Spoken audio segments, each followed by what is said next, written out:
Jeff? Jeffrey? Huh? What is it? Are you awake? No. I made you some cocoa. What for? To help you go to sleep. But I was asleep. Here. Oh.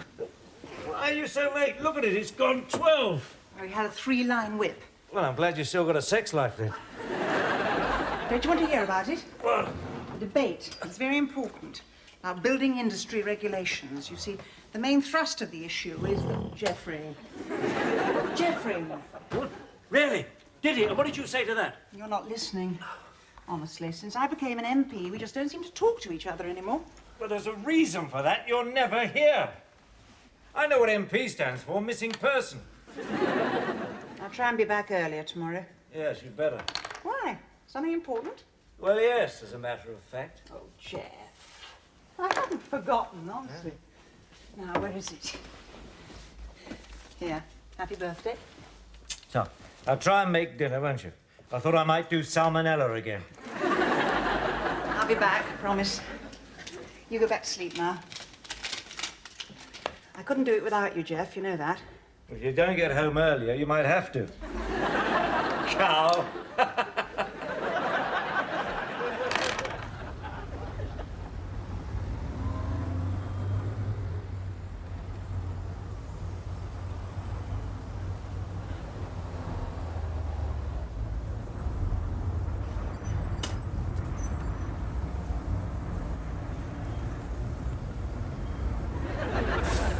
Oh, Jean?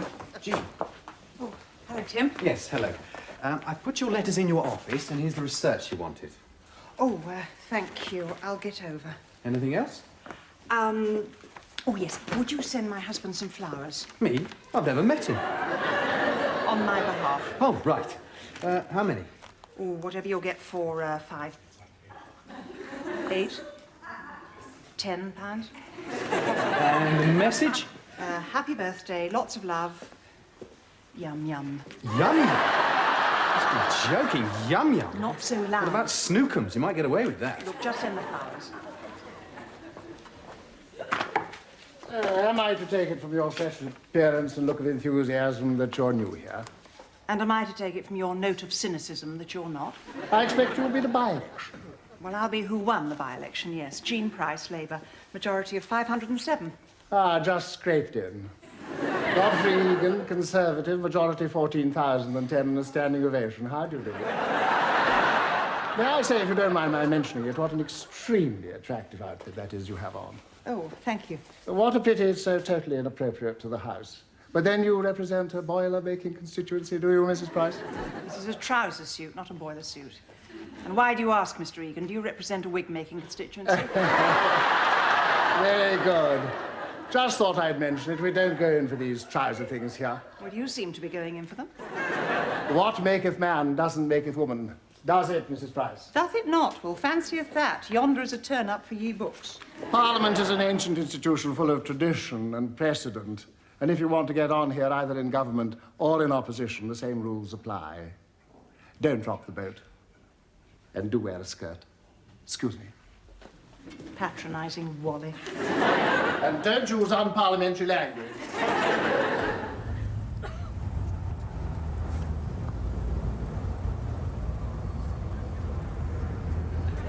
Hey! Good afternoon, Ken. Do you mind if I let the fog out? What, let all the pollution in? How much are those cigars, anyway? 50 pence for 10? No, I only smoke the cheap ones. And stop complaining. It was your good luck getting into share with me. Oh, don't forget to tell me when the bad luck starts. I wouldn't want to miss it. My word processor. Oh, has he been in yet? He has. I've never seen him. He flits like a ghost down the corridors of power, the phantom MP. What's all this? Christmas? Oh, that's your mail. Your fruit drop of a secretary brought it round. He is not a fruit drop. He just went to Oxford. Oh, it must be a wine gum, then. Did this all come today? Yep. Oh, and look out for the ones in green ink. The ones that begin, Dear Moron. Oh, they won't be for me. I only just started. No one knows if I'm a moron or not. They work on assumptions. Oh, dearie me, look at that. They fell in the bin. What are you doing, Ken? Those are your constituents. Jean, this is junk mail. MP's special offers. Dear sir, we wish to construct an airport terminal in one of your constituents' drawing rooms. We hope you'll support us in this matter. P.S. Please find enclosed a free holiday in the Bahamas. I paraphrase slightly. You know, sometimes I get the feeling that being an MP isn't quite what I expected. It's no job for a woman, is it? No job for a lady. Whoop, division bell. His master's voice. Come on, Jean, there's a whip on. Only got 8 minutes to get over and vote. There's no hurry. It's just across the street. I did it yesterday in 5.5. Yesterday the lift was working.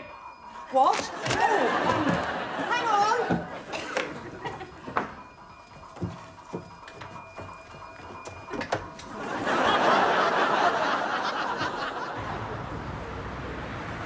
I must get more exercise. I thought I was fit. It's no use living in the past, Ken. Running today's races on yesterday's blood pressure. Oh, well, it's an unhealthy job, this. The cigars are good for you. Oh. You all right? I've broken a heel. It's okay. You go on. Did you make it? Yeah, but I skinned my teeth. Did anyone notice I wasn't there? Yes, your absence was a touch conspicuous. I think the whip's after you. Jean, a two-line whip does mean that we expect you to vote, you know. I know. It I'm might sorry. seem academic with the government's majority, but if we don't make some show of opposition, we may as well close up Parliament and all go home. Oh, I know. I'm sorry. I broke a heel. Well, people have got here before on broken legs. Oh, well, yes, I Perhaps you should wear more sensible shoes. No. After all, we are MPs, not fashion models. Oh, don't tell me I know. By ancient statute, women in the Commons must wear Wellington boots, yashmaks, and chastity belts on Fridays. Now, look, Jean, like most people, I have good days and bad days. But as a whip, I also have good books and bad books. Don't get into my bad books.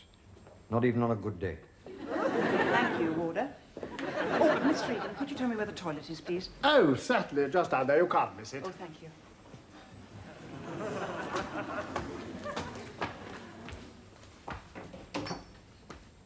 Good God! I've never been so embarrassed. Members only, Jean, you could have guessed. Well, I'm a member too, aren't I? What am I supposed to do? Go around all day with a knot in my knickers? Thank you. No one tells you anything when you arrive here as a new MP. You get a better reception as a corpse in a cemetery. It might be nice to have a little job description or something. Oh, I'll give you one of those. Mondays it's a pig, the rest of the week it's a swine. And the hours are as ridiculous as the people who work them. No wonder there's hardly any women. If you had babies, you'd never see them. You'd have to breastfeed them through the post. Well, I am going to do something about it. Oh, this naive idealism, it touches my heart. What can I do? Nothing much. Could table an early day motion, I suppose. Oh, what'll that do? Nothing much. Oh, yeah. Well, it'll let people know how you feel. It's kind of like a safety valve for letting off steam. Right. First an early day motion, then an early night. Yeah, well, I wouldn't bank on that. Why? Debate this evening, another two-liner. Wouldn't want to miss that, not with your voting record, eh? But it's my husband's birthday. Well, I'll have to put it off. Oh, he won't. You don't know him. He's determined to have it today. It's the same with Christmas. He'll only have it on December the 25th. Well, you might get away if you can pair with someone. Just agree with a Tory not to be there and you cancel each other out. I'm worth more than one Tory, surely. Who should I try? Well, your predecessor had a regular partner I'm sure would be happy to do business. He's a man who's fond of a night off, not to mention a week off. Who was it? Godfrey Egan, do you know him? Yes, I know him.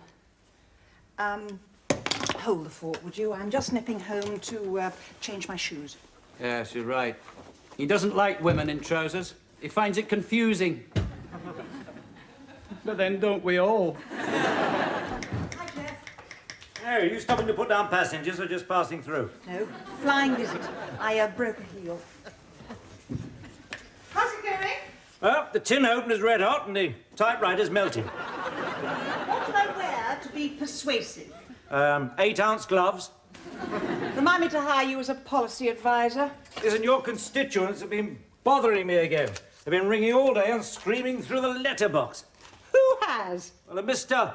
Milner rang about a hole in the road outside his house. What did you say? Well, I told him to bring it round and you'd look into it. Mrs. Graves wants to know what you're going to do about her hemorrhoids. Well, hope you didn't tell her to bring it over and I'd look into it. I am an MP, not a GP. Look, if she rings again, I'm out. You were out. Well, but I'll still be out. Anyone else? Mr. Burnley about a hip operation. Oh, yes, I know about him. Well, legs! Now, here's an opportunity for a working man. Get off. Did anything come for you today? Me? Oh, yes! Someone sent me some flowers. Nice, aren't they? They're from Tim. No, he was meant to sign them from me. Well, I assume this is me, dum-dum. That was a mistake. Well, thank him anyway. Is he married? Perhaps we could have dinner together one night. He's not your type. Bye. Well, if you're not back by 9 o'clock, anyone will be my type.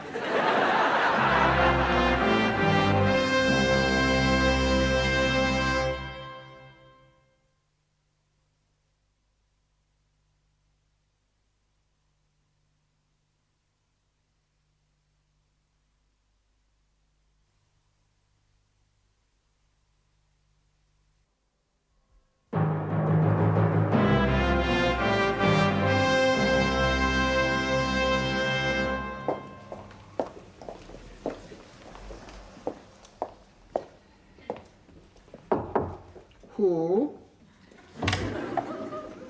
Mr. Egan? Ah, Mrs. Price, you rang, didn't you? I don't actually have a lot of time to spare at the moment, I'm afraid. Oh, I just wanted a word about pairing, but not to worry. Oh, pairing? Oh, please. Take a seat. Yes, I probably might be able to spare you a few moments. Thank you. Are you free to pair? Well, I might possibly be able to oblige. Let me get you a drink. Now, what would you like? What's a good socialist tipple? Oh, yes. What about some mild? That's good left-wing stuff. Well, I really only drink beer in the evenings, actually. You know, when I put on my cloth cap and muffler and take my whippets from you. Oh, you've got dogs, have you? So have I. Oh. Perrier would be fine. Oh, right. Of course, you know what they call us MPs who pair off together? Sweethearts. If we're going to be sweethearts, you'd better call me Godfrey, eh? And you're... Jean. Jean, of course. Well, how do you find the house now that you're through the door? Well, there seems to be plenty of scope for DIY and home improvements. In what way? Has anyone ever thought of having a creche or a nursery here? I sincerely hope not. Is that a good idea? It might bring more women into Parliament. Is that a good idea? Women aren't exactly well represented here. Oh, I don't know. I mean, our own leader is a woman, you know. Yes, I'd heard. Jean, let me mark your card, as it were. Nobody here wants to reform Parliament, not even on your side. And when you've been here for 2 or 3 months, you won't want to either. You'll be too busy sticking knives into other people's backs or pulling them out of your own. But we do have a great atmosphere of camaraderie here. Yes, there's nothing like a knife in the back to make you feel wanted. Well, if you'll excuse me, I must go and table a motion. Oh, just a word or two about that. There are pitfalls. I can manage. I've had enough good advice for one day. That's your neck. Your neck. Stick it out at your own risk. Cheers. And I don't want to have to keep coming up to the Kremlin bar to try and find you. You understand? Excuse me. Excuse me. Just when I had him. What was it you wanted? Oh, I just want to let you know that I'm paired up for tonight. I want to get away early, so I won't be voting. All right, thank you. Who are you paired with? Godfrey Egan. Oh, very well.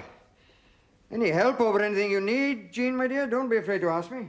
Oh, well, there is one thing, actually. Well, can't you handle it yourself? I really am rather busy. It's just I've got a constituent who needs a hip operation. Well, we've all got constituents who need hip operations. In fact, they're a bloody nuisance hobbling about all over the place. I suggest you write to the local area health authority. Oh, that's been tried. Can't he get it done privately? I thought we were against private medicine and queue jumping. Writing to your MP is a form of queue jumping, isn't it? Now, look, Jean. Hey, you! I'm just going to wait. What's the matter, Freddie? You lost a pound. Oh, I can't get a pair. Hello, Jean.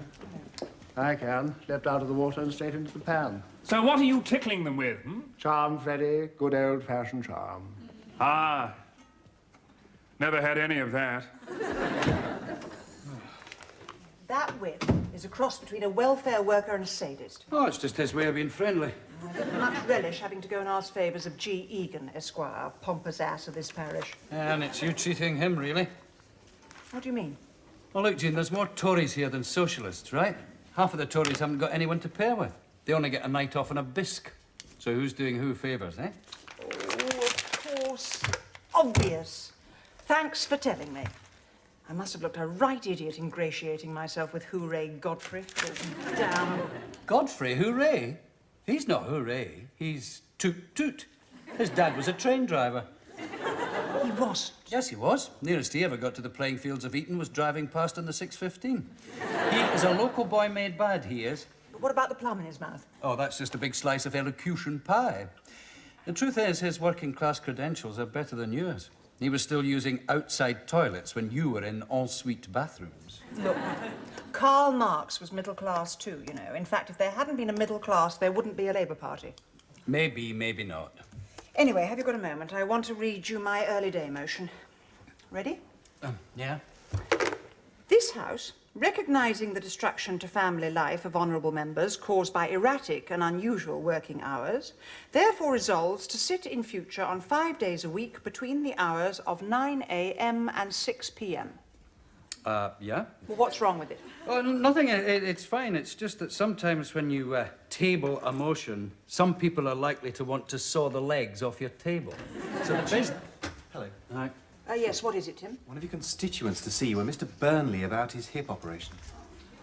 Oh, yes, of course. I'll come over. You have his file. Right here. Ken Miller. Oh, Jean, about that early day...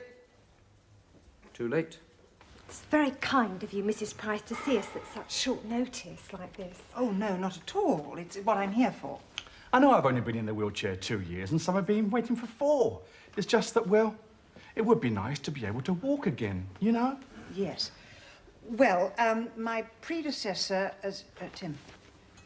Oh, yes, as you can see, wrote to the Health Minister, but his reply isn't very encouraging, I'm afraid.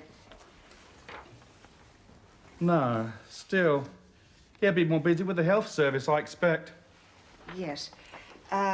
We also wrote to the local authority, but I'm afraid it's the same story again. So it's just a matter of waiting. Yes, I'm afraid it could well be. I am sorry. Oh, we don't blame you, Mrs. Price. You've obviously done your best. Look, I don't suppose... you wouldn't be covered by Bupa or anything, would you? Oh, no, well, we're sort of socialists, you see. We don't believe in private medicine. Oh, no, obviously. It was just a thought, as a last resort. Well, I am sorry I haven't been able to achieve more. Oh, that's all right. Another 2 years isn't all that long. It was so nice of you to see us anyway. Ready then, love? Oh, can we give you a help with your, No, it's all right, thanks. We can manage. The police are very helpful. Bye. Bye. Bye. It's sticky there, eh? Yes, I know. And who the hell is Dum-Dum?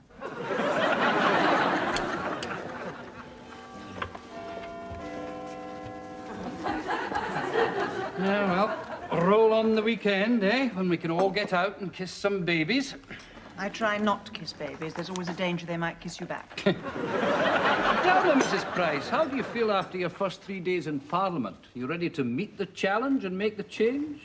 I go back a long way, Ken. Student marches, CND, 3 arrests, 2 obstructions, no milk, 1 policeman's helmet. I even got thrown out of the Girl Guides for trying to unionise the woodpeckers. I think I can make a difference. Yeah, we're only backbenchers, Jean. We're the snipers, not the heavy artillery. Yes, well, I better get home to birthday boy. You off too? No, I'm good for the debate. Hello, it's Ivor the engine. What brings you to this end of the tea rooms, Godfrey? Come to see how the other half manage? Which half is that, then, Ken? The half that works for its living. Oh, not the half that goes on strike for a living. No, I mean the wage earners, Godfrey. The 40 hours a week men, the miners, train drivers, people like that. I would say boys, but I'm only new here. It was the little lady that I came to see, actually. The little lady.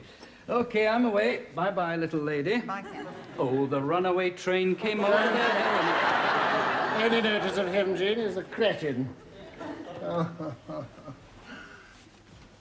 What is it, Godfrey? Oh, yes. This pairing arrangement of ours, when did you want it to take effect? Well, from tonight, of course. Oh, it's just that representing a rural community as I do, this farming bill is rather important. No sugar. I'd better slip away and catch the speaker's beady eye. Well, I wish you'd mentioned this before. Why, do you have something important to rush home for? Godfrey, don't you give it another thought. I'll find someone else to pair with in future. Don't you worry at all. Oh, now, Jean. In fact, several people have approached me today already. You do know Freddie, do you? Freddie, he's totally unreliable. Now, Jean, sweethearts have tiffs, but they kiss and make up, and it's all better in the morning. Would you excuse me? I've got a phone call to make. Oh, may I carry your case? Oh, thank you. How very kind. And, my coat, too, if you can Oh, manage it. certainly. And perhaps this armchair. Oh, of course, I'll have it sent on to you. Whatever happened to that lovely trouser suit that you were wearing? Well, how long? When will you get back? Midnight? No, it's okay, don't worry. No, I haven't gone to any great trouble. Now, listen, you be sure to get yourself a sandwich or something. Okay, see you later, bye. The cause. I believe in the cause. Hello, Ken. Still here? Yeah, just a few things to tidy up. Great debate, eh? Yes, fascinating, wasn't it? Sure it is, the first time you hear it. Ken, early day motions, you didn't tell me they could be amended. My motion read that we should work more civilized hours in this place. And?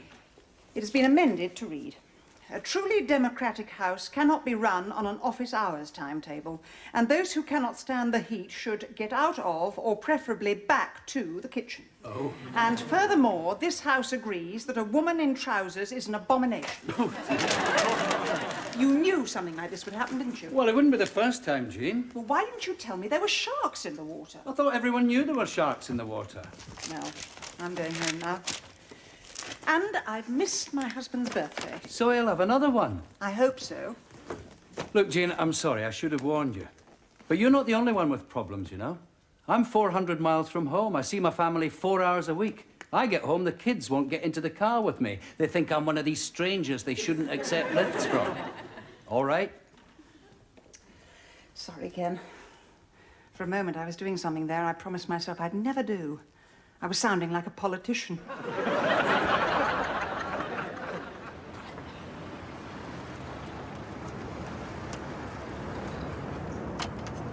Not on the railings in future, miss, if you wouldn't mind. There is proper parking. I know, sorry. It was just a bit more convenient.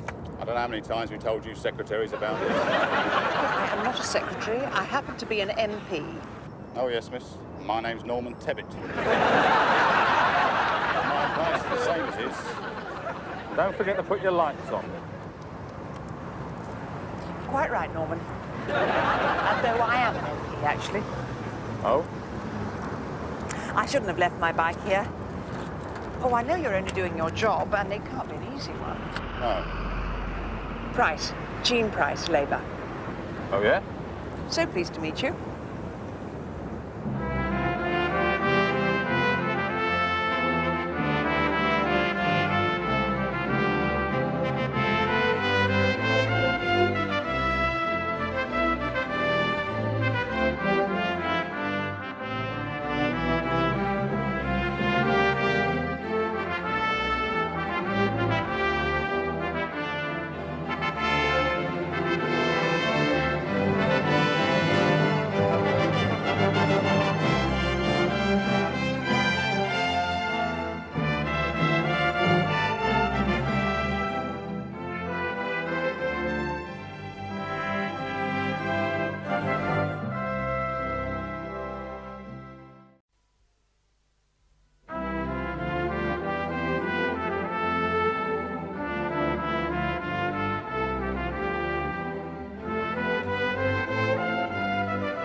should I say?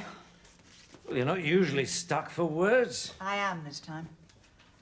Why, you've made speeches before, loads of them. I remember wiping the tomatoes off. It was egg. Oh, yes, so it was. Still, that's one good thing about your becoming an MP. We'll never go hungry. Why do you think that is, Jean? What? That every time you get to your feet to say a few words, people feel compelled to throw their grub at you. Perhaps they've heard about your cooking and think I look as though I need a good meal. Well, most nights after you've made a speech, you look as though you need a car wash token. It's a marginal constituency. You're bound to get people disagreeing with you. It's the way the inarticulate express themselves. It's like kids. They don't like what you're doing, so they chuck their dinners at you. But I have to say what I think, not just what people want to hear. So say what you think. But this is different. This is my maiden speech to the House of Commons. In a way, it's my first speech to the nation. Oh, yes, all right. I mean, it's not the same as a soapbox at Hyde Park Corner.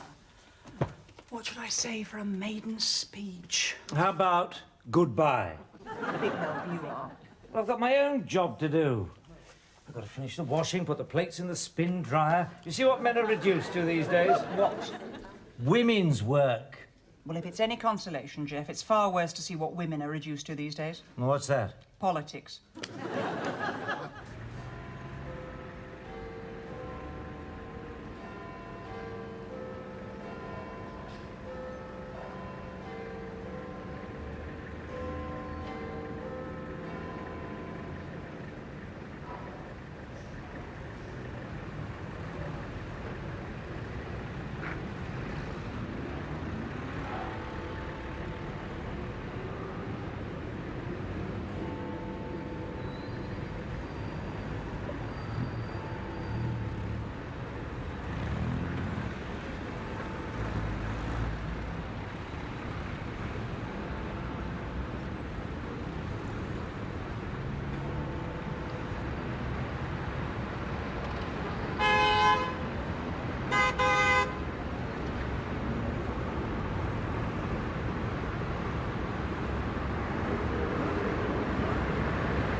You know where you're going. Hello, Jean. Godfrey. I didn't realize you were the kamikaze wing of the Labour Party. I should have known you were the unacceptable face of motoring. Your turn for the company car, is it? Neil not using it today. Oh, look, we've gone green. I'll see you at the house. I'll leave the door open for you. Don't worry, I have my own key.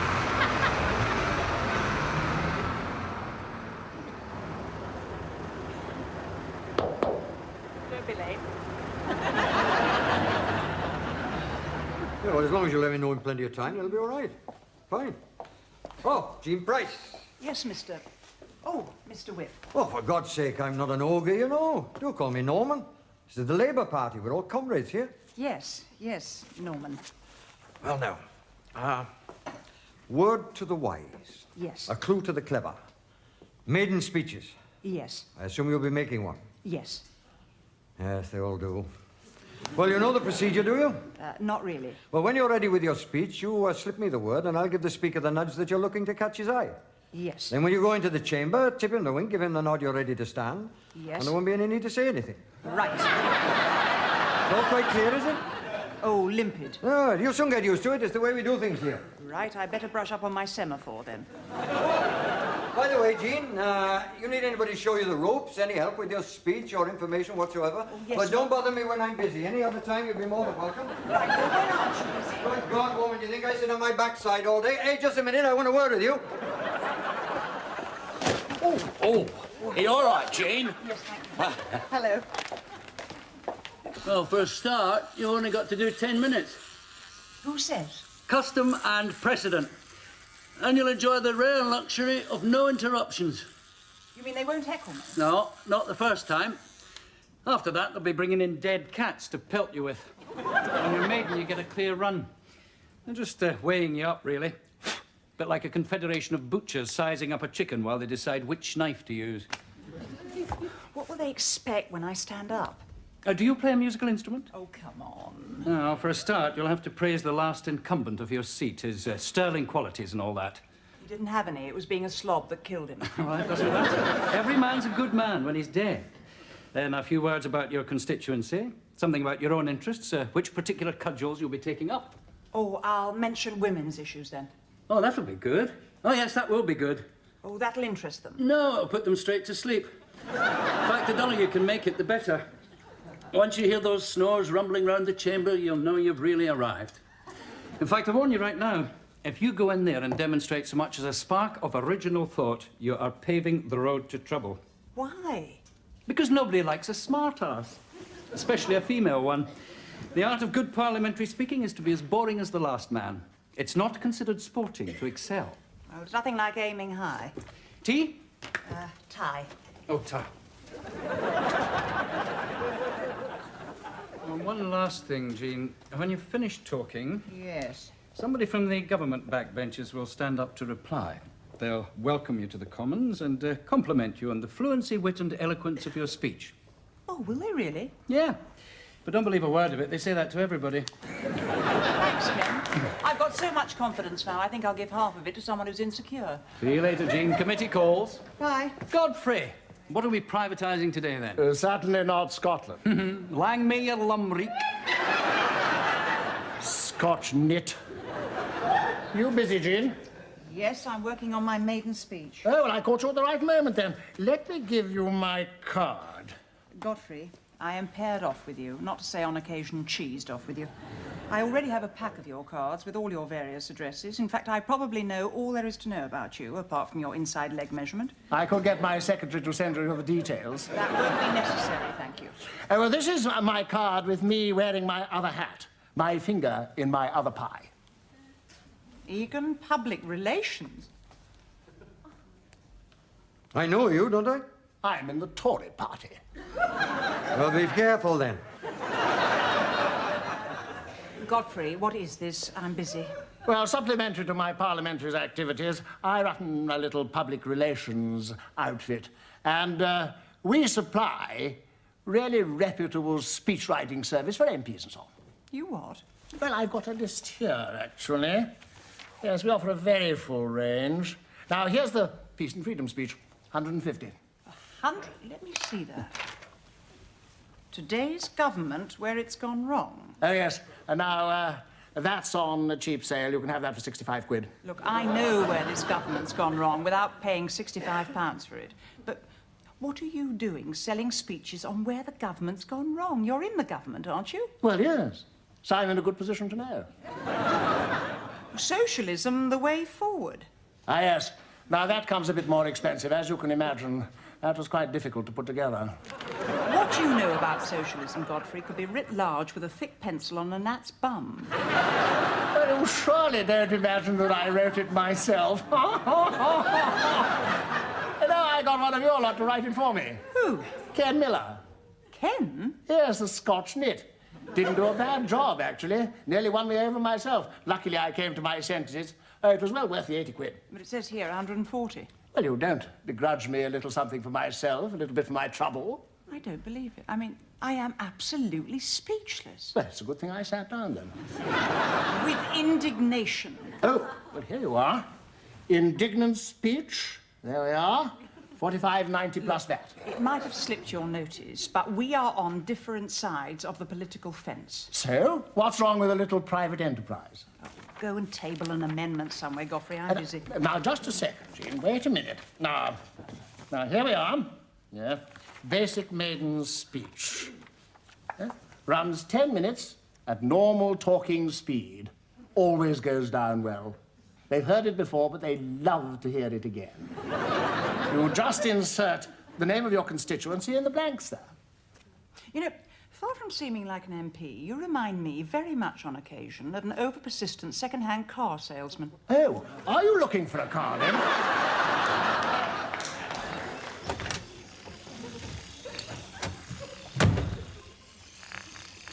I am surprised at you. God preserve us all from being predictable. What have I done? Socialism, the way forward. Sounds familiar. Or am I thinking of capitalism, the way backwards? Sounds familiar. You wrote it. Really, Ken? Providing speeches for Godfrey Egan's Rent-A-Gob catalogue. I didn't provide them for nothing. I got paid. Yes. Well, Judas got 30 pieces of silver. Well, I got more than that. 80 quid he gave me, plus £2 royalties on each copy sold, and it all went straight into local party funds. If he's going to subsidise my politics, I'm not going to stop him. I'm not exactly leading the high life down here, am I? You've got an electric toothbrush? Debauchery isn't what it used to be. Anyway, why shouldn't I have additional sources of income? Hattersley's got a newspaper column, Tebbett's got a TV programme, Old MacDonald's got a farm. How are the carefully chosen words coming along? All carefully chosen. How do I look? Lovely, like a Vestal Virgin to the sacrifice. Thanks, Ken. You look lovely too. Yes, but I'm only lovely on the inside. Aren't you coming over to hear me? Mm-hmm, I'll be there. Any last tips? Keep it short, keep it snappy, have a fast car waiting. I feel rather nervous. Well, don't go to the toilet. A full bladder will give your speech that extra touch of urgency. Right. I'll have a cup of tea first, then. Oh, and Jean, take no prisoners. Right. Hello. Miss Price. Oh, hello, Harry. Lovely day. Yes, I'm giving my maiden speech today. Oh, well, I'll listen out for that then. Oh, hope you enjoy it. Thank you. Good day, sir. Hello, hello, hello. I'm down to ask a question today, you know. Are you really, sir? Oh, well, I'll listen out for that then. Jolly good.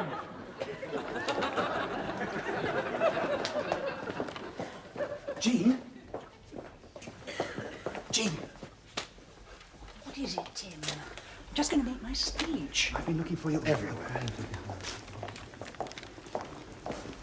You know you wanted me to keep you involved in any women's issues that might crop up. Yes, but not now. It just came up on the agency report. Oh, this is appalling. Yes. It should make the front pages. I don't believe it. He let him off. Probation. The man almost killed that woman, and the judge gives him probation. I mean, hanging's too good for people like that. Well, yes, I think, actually, strictly speaking, Jean, we in the Labour Party are sort of, well, against hanging, really. I am against it. I said it was too good for him, didn't I? Yes, of course. Well, there'll be a hell of a row about this, I think, don't you? Well, there will be if I've got anything to do with it. I mean, this is tantamount to a licence to assault women. You get stiffer sentences for motoring offences. Yes. It's not very good, is it? Not very good. Yes. Well, what do you want to do about it? I'd recommend pretty tough action on this one. Yes. What about a letter to the Guardian? I was trying to think of something a little more immediate than that. Take that back to my office. What is it? It's my speech notes. Aren't you going to make it? Oh, yes. Well, you'll be needing them, won't you? I've got plenty to go on here. But, Jean, on a maiden speech, you're not supposed to be controversial. Oh, dear. I'll tell you what. Do we have that every day a week?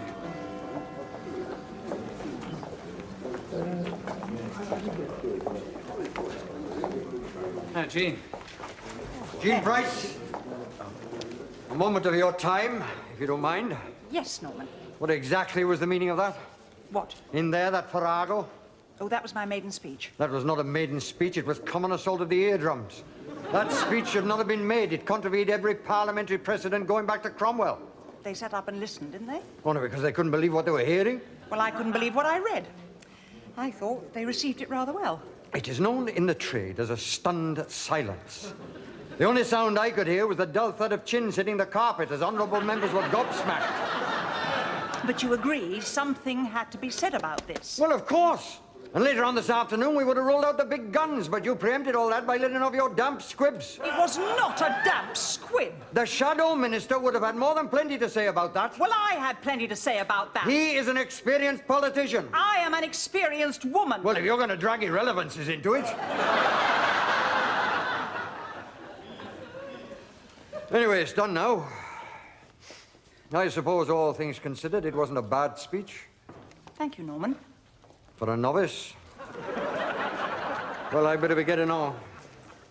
Ah, there you are, Jean. What with you? May I congratulate you. Absolutely superb.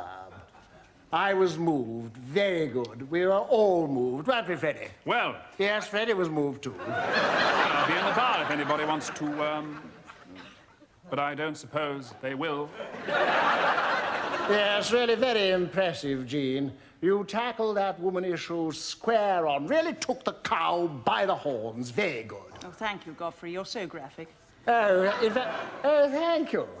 If you're agreeable, I'd like to put something by you in the catalogue. I thought we could start a feminist section, you know, for the little ladies, move with the times. I'd pay you 50 quid a speech. Now, what do you think? Do you really want to know what I think, Godfrey? Oh, yes, I'd be most interested. Right.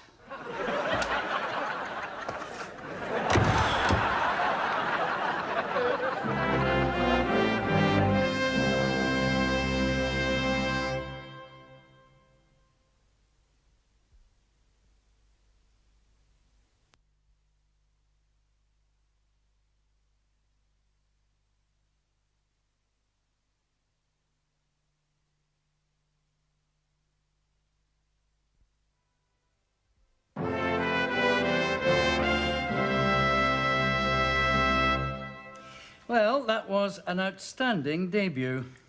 Though it could be some time before you get asked to do an encore. What do you mean? You don't know about John McLennan? John McLennan? Known in the house for some time as Silent John McLennan. What are you trying to tell me, Ken? Well, like you, he decided to forgo the petty rules and precedents. Oh, there's a precedent for ignoring the precedents. Oh, yes, people have been ignoring precedents here since precedents were invented. It's something of a tradition, really. John McLennan. Ah, yes. Well, instead of giving us the formula maiden speech, he gave us 1 hour, 55 minutes on the plight of the unemployed. It took the varnish off the woodwork. It was oratory as she spoke. And? Never uttered another word for 2.5 years. What stopped him from speaking? He just never got called. They sent him to Coventry? Yeah, and it wasn't even his constituency. Just for flouting the conventions? You mean as a blacklist? Oh, no, nothing as unsubtle as that. Well, you might have warned me. Well, I didn't know you were going to go in there and give us the feminist version of I Had a Dream. So, I won't get called again? Well, I wouldn't say that, but if you've got any holidays booked, I would go on them. 2 weeks? I mean, 2 weeks, and I haven't been called to say anything. Yes, I know, Jean. It's all you've talked about. Every working day, I've gone in there, waved my order paper about from dusk until dawn, and I'm not called to say anything. Yes, I know. It's terrible. But the thing is, if you were to listen I to can't get a word in, not edgeways, sideways, or anyways. Even in debates where it's obvious that as a woman I have a contribution to make, everyone gets called but me. All those diehards from the shires who think a woman's something you clean a horse with. They get to stick their oars in, but I don't. It is just so frustrating. Yes. Preventing a politician from talking is like... Taking Eric Clapton's guitar away. Exactly. The spoken word is an integral part of your job. Your mouth is, well... Your major weapon? A tool of your trade. And if my constituents don't hear me speaking soon, they'll think I'm on the sky. Well, I'll write you a note. It is no joke. Oh, Jean, don't you think most MPs feel like this? There are 650 of you. You can't all have 10 minutes each day to do your party piece. Anyway, they'll forgive you eventually. They forgave Napoleon eventually, but they buried him first.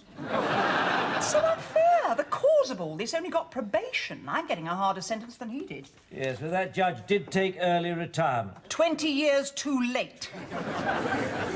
Well, I just have to sit it out, I suppose. Just makes me so angry not being able to speak, that's all. Oh, sorry, Jeff, you're going to say something. Yes. Just doesn't seem topical anymore. Excuse me, Victor. Sorry, Jean.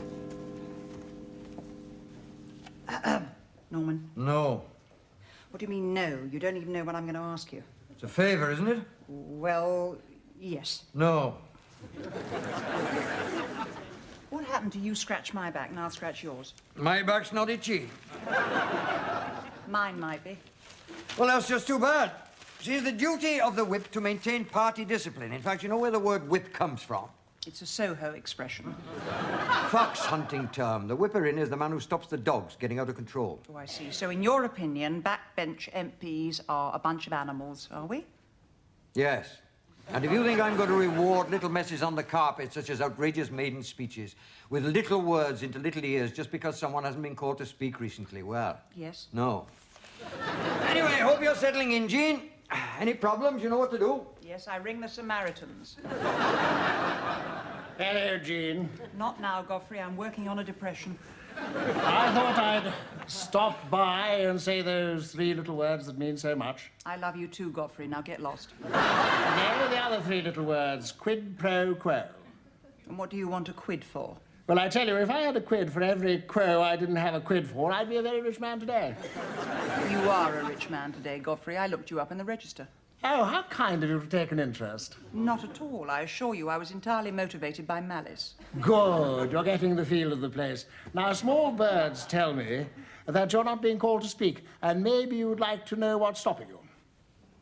Go on. Well, what about the pro quo?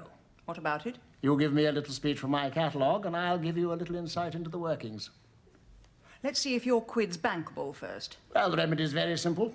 Sit somewhere else. What difference is that going to make? Well, Jean, you know, politics is simply a matter of perspective. I mean, there are things that we on the government benches see that you probably are unaware of. Things that we Tories know that you socialists don't. Like what happened to the health service? Well, I can't talk about that, but if ever I should stumble across your defence policy, I'll certainly hand it in to the police station. I'll think about it. Jolly good. Shall we drink to the success of our little coalition? That's socialist tea, Godfrey.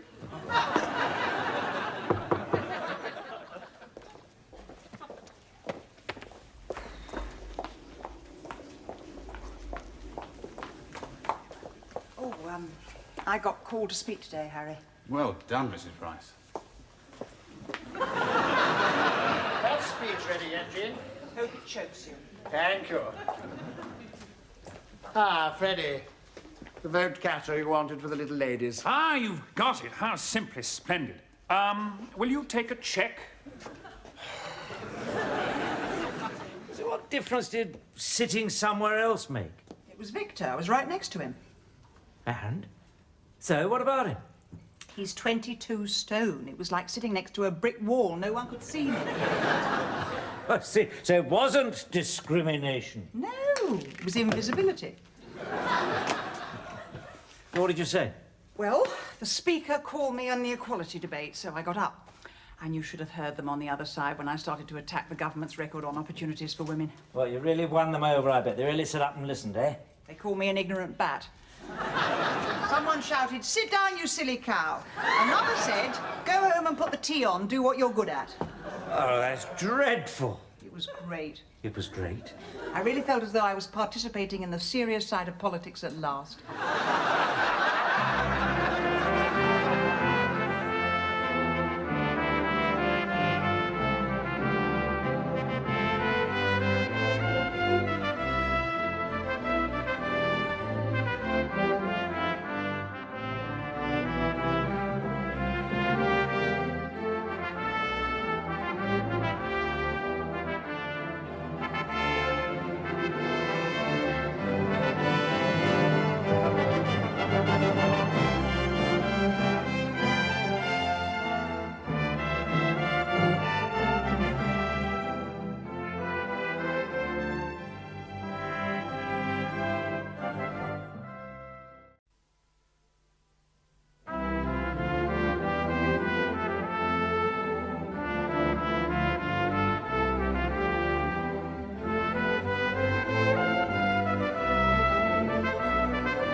It's really quite easy, Jean. There's 4 ways of introducing legislation, if that's what you want to do. That's exactly what I want to do. Well, there's government bills, private bills, private members' bills, and bills brought in from the Lords. There's also provisional order and confirmation bills, but you can forget about those. Yes, I already have. Come on, let me do it. Oh, thanks a lot. You will be careful of that collar, won't you? Anyway, the only bills that backbenchers can really introduce are private members' bills. Though there's more than one way of doing that. Oh? How many are there? 2. Well, that shouldn't be too difficult to remember. First of all, there's the ballot. Oh, yes, of course. Yeah, at the beginning of the session, MPs can enter their names into a sort of legislative prize draw held up in one of the committee rooms. First 20 pulled out of the box have priority in introducing bills. You mean it's a raffle? Sort of, I suppose. Yeah. Get your name down, chance your luck. Well, that's marvellous, isn't it? Here we are in the Houses of Parliament enacting legislation which could affect the lives of millions. And how are we doing it? We're having a raffle. All of life's a gamble, Jean. We're no different here. Yes, so how do we make really important decisions, like whether we go to war or not? Sit round the cabinet table and play pass the parcel?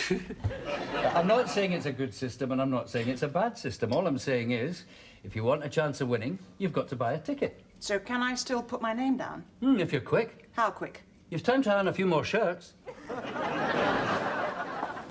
Oh, hey. Hello, Harry. I've done it. Oh, good, good. Now, one thing, Ken. If you win the ballot, that means your bill will probably become law then, does it? No, it's not quite as simple as that. Of the 20 MPs whose names are picked out, only the first 6 can really introduce legislation with any hope of success. Ah, so if you're in the top 6, though, your bill becomes law? No, it doesn't quite work like that either. There are more ways of defeating a bill than there are ways of losing your seat. If only one MP is determined to defeat your bill, the chances are he'll be able to do it. Take my word for it, Jean, there is always one. Quite often, it's me. Yeah, but just one person can talk it out. That's so unfair. Is it? There's only one person trying to talk it in. What bill do you have in mind, anyway? What exactly do you want to change? The world, Ken, the world. Oh, well, you should be all right, then. Mind you, I was going to do that once. What stopped you? Became an MP instead. What are all these people hanging about for? To watch the Speaker walk by. I take it he's good at it. Well, he's got all the gear, hasn't he? Wig, mace, nice house in central London, handy for the West End. Norman. Oh, excuse me. Norman. Norman, I know you can hear me. Norman, stop pretending I'm invisible. Oh, that's good. Another one will go down. Now, what exactly was it you wanted to know? Private members' bills. Oh, it's perfectly simple, really. With a chamber full of half-wits, it would have to be. Now then, you tell me if I tell you anything you already know. Not so far. You drank that quickly. Now then, when you introduce your bill, it's given an informal first reading. That's really just a formality. Yes, quite. Then after that first reading, it's given another reading. Now, we in the Commons have a special name for that. We call that... The second reading. Yes. Well, that's when everyone debates your bill and probably kicks it out. Now, I could be useful to you there. Summon up some support. Never forget, Jean, a backbencher's best friend is her whip. No, Norman, I will always bear that uppermost in my thoughts. Well, if it gets through the second reading, and it won't, it then goes into committee. Now, we call that the committee stage. Yes, well, the committee considers the bill in detail and then issues a report. The report stage. Now, the House then ponders the committee's amendments, gives it a third reading, votes upon the bill as amended, and if they haven't kicked it out by then, that's when they will. Yes, well, say just that by some trick of the light, it gets past the third reading. Ah. Well, then it goes to be considered by that celebrated bunch of elderly dossers known as the House of Lords. You're not a Lord's man, I take it, Norman. Well, I'm not against geriatric day centres as a rule, but if we have to have a second chamber, I'd like one with a bit more flush in its ball cocks, if you know what I mean. Yes. I think you've captured the mood of the nation there. Well, anyway, they get their gums into your bill and they repeat the whole process. First reading, second reading. Isn't that all a bit of a waste of time? Well, they haven't got anything else to do, have they? It's either that or the telly. They then send the bill back to the Commons with their amendments, which they won't like. So they send it back to the Lords. The Lords send it back to the Commons. How the Commons... old will I be by this time? Well, you won't be going on any spring chicken training schemes. No, so they go on like this till they agree, or the end of the session, whichever comes first. Now, if it's the end of the session first, well, that's it. It's passed. It's dead. Totally dodos. Otherwise, it gets the royal assent, finally becomes the law of the land, and everyone ignores it. Sounds as though it can take years. Can, does. But like crossing the Sahara, it is not impossible. But you see a lot of bones on the way. Well, what was it you were thinking of changing anyway, Jean? My mind, Norman, my mind. Well, it's all really quite simple, Jean. Please, Tim, I don't think I can take any more simplicity in the one day. Life is much too complicated to be that simple. It is also far too short. Well, the last MP I worked for did manage to get something as far as a third reading. What, on the ballot? No, under the 10-minute rule. Oh, well, then perhaps I'll try that if I don't get a place. Yeah, though, of course, you see, the only drawback with the 10-minute rule, Bill, is that it's very time-consuming. Well, how can it be time-consuming if it only takes 10 minutes? Well, you get 10 minutes to present your case and someone else has 10 minutes to oppose it, but you'll probably have to wait up all night to get the chance to do it. So if you have to wait up all night, why don't they call it the all-night rule, Bill? Well, you see, in order to introduce a 10-minute rule, Bill, you have to be first into the public bill office up on the 3rd floor. But to be sure of that, it's best to take a camp bed and sleep the night. I see. So now either I buy a raffle ticket or I go on an outward bound course. It's more like the January sales, really. In fact, you can get quite a good crowd up there sometimes, you know. A few hip flasks, a bit of a sing-song. Alternatively, you can always introduce a presentation bill without debate on any sitting day after the 5th Wednesday of the session. Right, yes, of course. I did have that in reserve. And when will that be, actually, the 5th Wednesday? Well, it's just after the 5th Tuesday. Date? Oh, sorry, the 18th. Though, of course, the only drawback is that the presentation bills go on to the end of the balloted bills to be debated for a second reading on one of the 12 private members' Fridays. Yes, of course, everyone knows that. What does that mean exactly? It means it hasn't got a hope. In fact, nothing introduced as a presentation bill or a 10-minute rule has really any chance of ever becoming law at all. Oh, well, obviously. I mean, if MPs could change anything, they'd probably abolish them. Not with a private member's bill, they wouldn't. They'd never get the legislation through. So what exactly are you thinking of changing, Jean? My job, Tim. My job. See, it's all quite simple, really, Jeff. The whole British Constitution is a pigging awful mess. Parliament isn't really a chamber at all. It's more along the lines of a trough. Bit of a snouts down situation, is it? Yeah. Snouts down and no truffles. How's life at the law centre? Oh, you know, homelessness, injustice, child abuse, marital breakdown, violence, suicide, poverty, hopelessness and despair, they're always there. So you're enjoying it, huh? Well, it's, I'm glad I gave up conveyancing. Part-time's enough, though. It'd be a bit depressing to do it all day. Well, as far as I can see, my chances of getting through my Women in Industry bill... What, creche facility compulsory act of, yes. Yeah. Are totally non-existent. I shall need some sort of miracle to happen. It's not coming. Better open another bottle of wine. So you'll be all right for a pair on Tuesday, will you, Jean? Yes, that'll be fine. Won't you sit down? How do you come to have such a nice office, Godfrey, and no one to share it with? Well, to the victor, the spoils. Cheers. Cheers. Tell me, have you ever tried to introduce any legislation into the Commons? Well, I have, actually. That was my income tax abolition of on higher incomes bill. But it was talked out. Thank God. Unfortunately, otherwise I'd be quite well off today. Well, you're not exactly short of 2 accountants to rub together. No. Though it is difficult to get legislation through, you'll find there's a very reactionary element in the chamber. Yes, I'd noticed the horsewhips hanging up in the cloakroom. No, I meant the Labour Party, actually. It's a great struggle to get any sort of progressive legislation through. Oh, and is bringing back hanging progressive legislation, Godfrey? It's a swing in the right direction. But the actual process itself you found quite simple, did you? Oh, no, ruddy complicated. Though, to be honest, I didn't have a lot to do with it. My secretary and my researcher took care of most of that.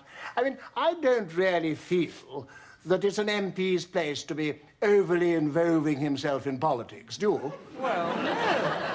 Obviously, Ascot and Wimbledon must take priority. Absolutely. One needs to be where the real decisions are made.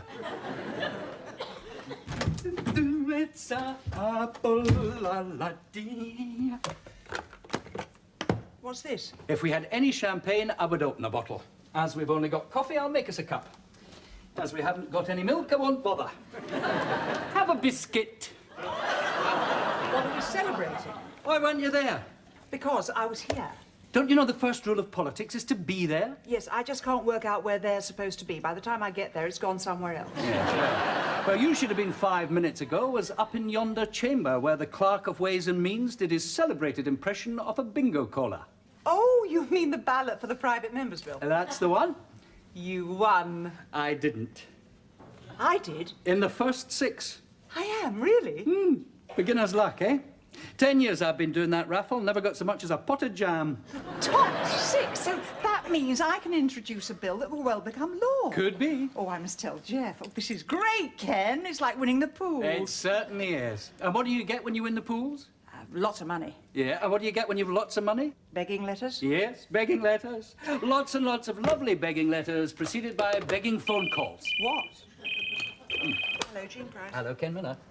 No, I'm sorry she's not here. Well, I'll think about it and I'll call you later. Hello, Ken Miller. There you are.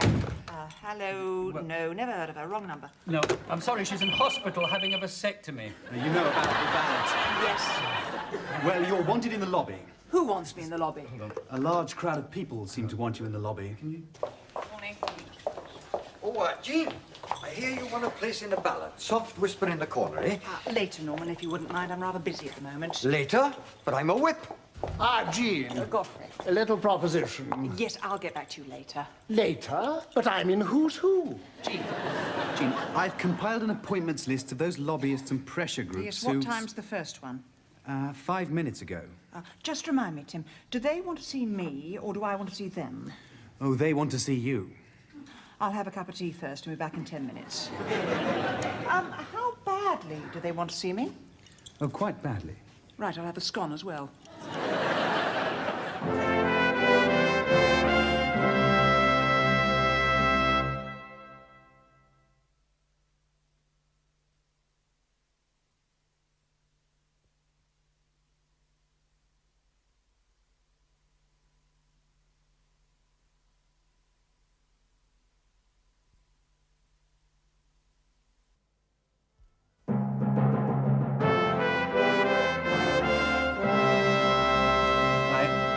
Okay, Mr. Gray, see you on Thursday. Cheers. Oh, Jean, the lobbyists got to you then? What gave me away? Oh, I have ways of knowing these things. We've got enough there to start a bookshop. That or a jumble sale. Here, king size. What, no cigars? What are the tobacco companies after? A bill of smokers' rights protecting every citizen's freedom to suffocate people in lifts. And that's for when you give up. Action on smoking and health got me as well. Yeah. And that's for you too. Oh, thanks. I'll smoke it when I get home tonight. That is from the Barn Owl Protection League. Did you know that the barn owl is an endangered species? 500 a year are lost on the roads alone. Well, we should get better maps then. Do you like greyhound racing? Now and again. Well, take a friend, if you've got one. Yes, I had one once. Must give him a ring, see if he's still alive. Do you know, I never realised there were so many people in the world with an axe to grind, looking for an MP to grind it on. Do you like beef? Oh, yes, please. What are the farmers wanting? To protect the housewife's joint from foreign competition and maintain the sanctity of Sunday lunch. Oh, thanks for all that. It's like Christmas. So they had nothing to tempt you then? I don't like having my arm twisted. I've got an idea of my own. Oh, you drink beer, don't you? Ah, the brewer's still worried about the Monopolies Commission, eh? Oh, I'm not so keen on lager. No, you don't have to draw it up yourself, Jean. You get a few £100 towards drafting expenses. Yes, but could you draft it yourself? Jean, have you ever sat down and tried to read an Act of Parliament that you could understand all the way through? Well... No, nobody has. Do you think it is easy to frame the laws of this country in such a way that the people who are supposed to obey them can't understand them? No, that doesn't sound easy, no. Easy. Takes years of training. It's specialist work. Not the sort of thing the MP up the corridor can do. If you were to frame it, people might understand it, and then where would we be? So you're saying that Acts of Parliament should be framed in such a way that no ordinary person can understand them? Exactly. What's the good of that? Well, it provides work for the professional classes. Otherwise, they'd be out of a job. I mean, we don't want to be held responsible for wholesale redundancies in the civil servants and legal profession. I mean, what sort of vote-catching is that? I see. White-collar workers of the world unite. You've got nothing to lose but your index-linked pensions. Well, what was it you were thinking of introducing, anyway? Well, I thought a bill to make the provision of creche facilities compulsory for working women. What do you think? Yeah. Well, it sounds like a fairly dependable way of shooting yourself in the foot. Freddie's right, Jean. But why?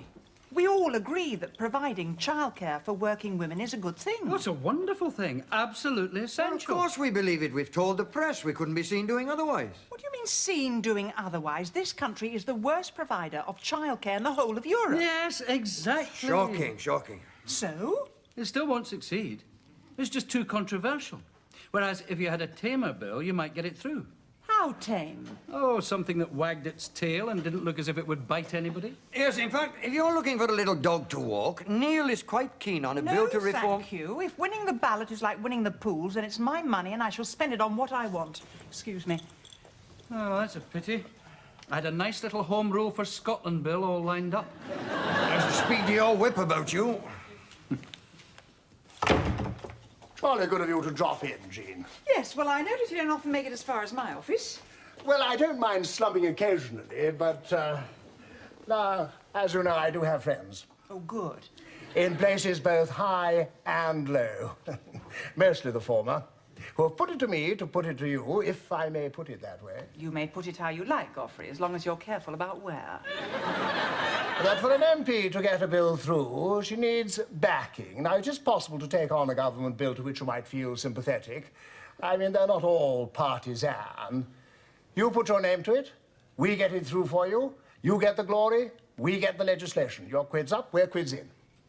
Godfrey, I am in opposition, not government, and as far as my quids are concerned, I'm keeping them in my own handbag. Just thought I'd sound you out. Well, now you know what I sound like. Alternatively, I have a little private legislation that you might care to take on. It's got some very serious sponsors behind it. I think it's the sort of hard-hitting social stuff that might well appeal to you. You can't possibly privatise the fire brigade. Well, why not? We privatise the water. Can you think of anything, Jeff? What for? To make a good Act of Parliament. How about married couple, the nookie once a week bill? It is not that bad. Polar bears get more than I do. And they sleep 6 months of the year. I must do something. I have a potential act to draw up which could affect the lives of millions. It's a huge responsibility. Yes, I suppose so. It's a once-in-a-lifetime opportunity to remedy some real injustice. It's just what? Something not too controversial. What does everyone agree needs changing? What could no one disagree with? Oh, Jeff, you must do something about these bottles. I know it's 6 months' worth, but it doesn't look good for an MP. I mean, anyone would think we were alcoholics. Not at all. We just help them out when they're busy. I've taken down the bottle bank. You can't. It's gone into liquidation. The council stopped providing them. What? That's ridiculous. Well, tell them. They say they've got no money. Yes, that's what you want. The Compulsory Provision of Bottle Banks Act. You're not serious. I am. And while you're at it, you could do something about supermarket trolleys as well.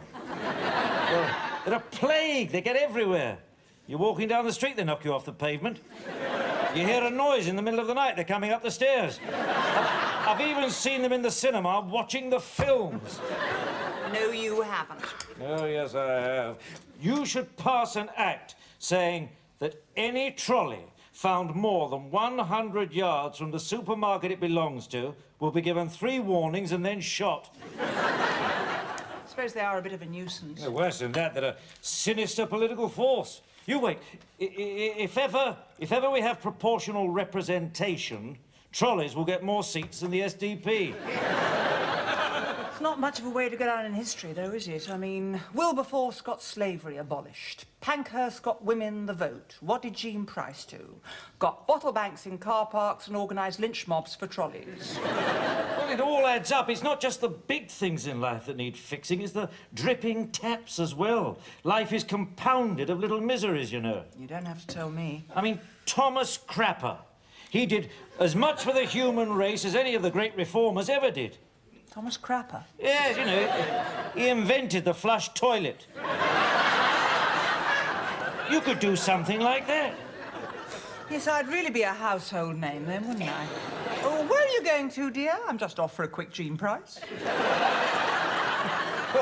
Well, what's wrong with that? Whenever you were remembered, it will be with the most profound sense of relief. Good morning, Harry. Morning, Mrs. Price.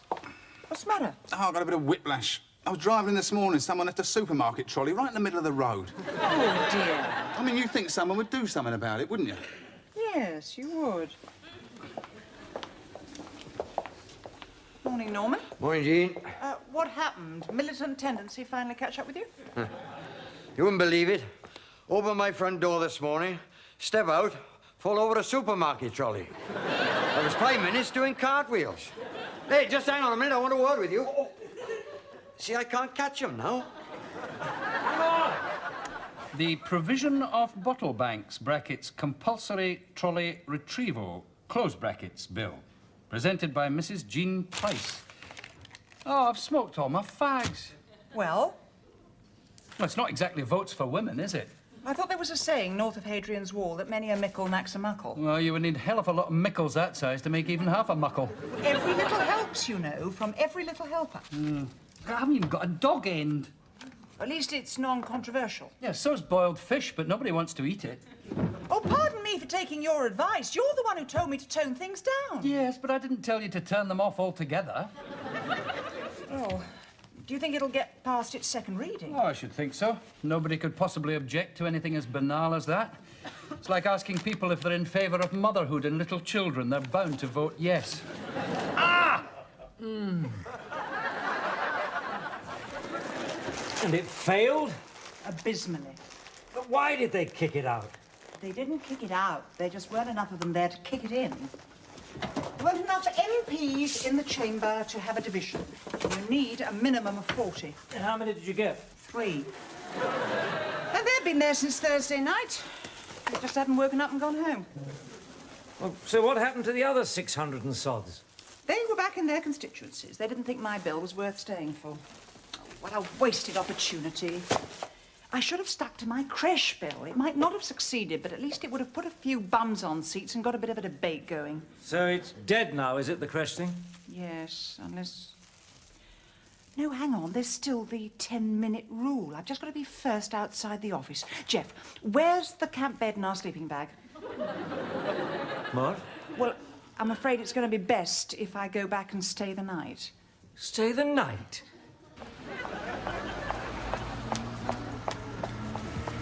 Oh, come on, Jeff! Hurry up!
Jean.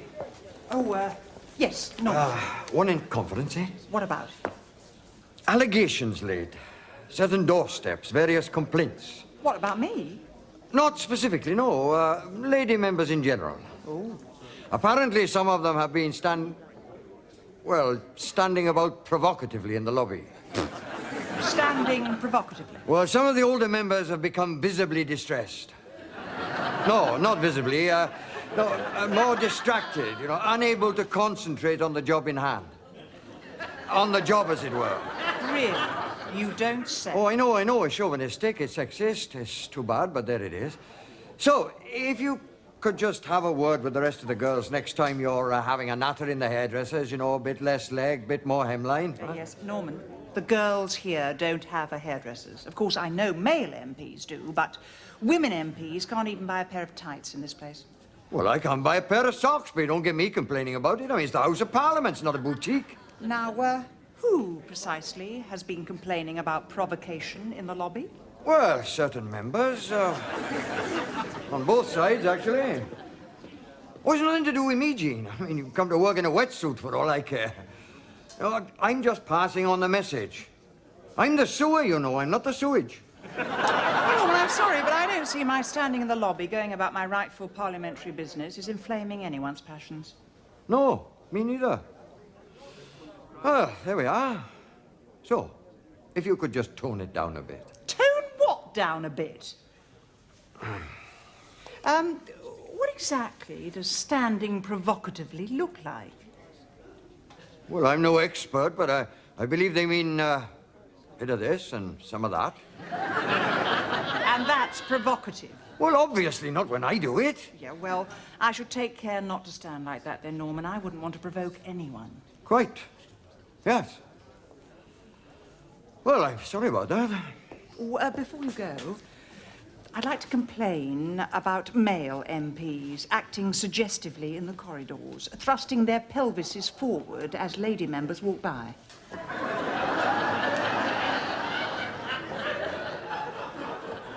Oh, dear, can of worms. I told him it was a bad idea.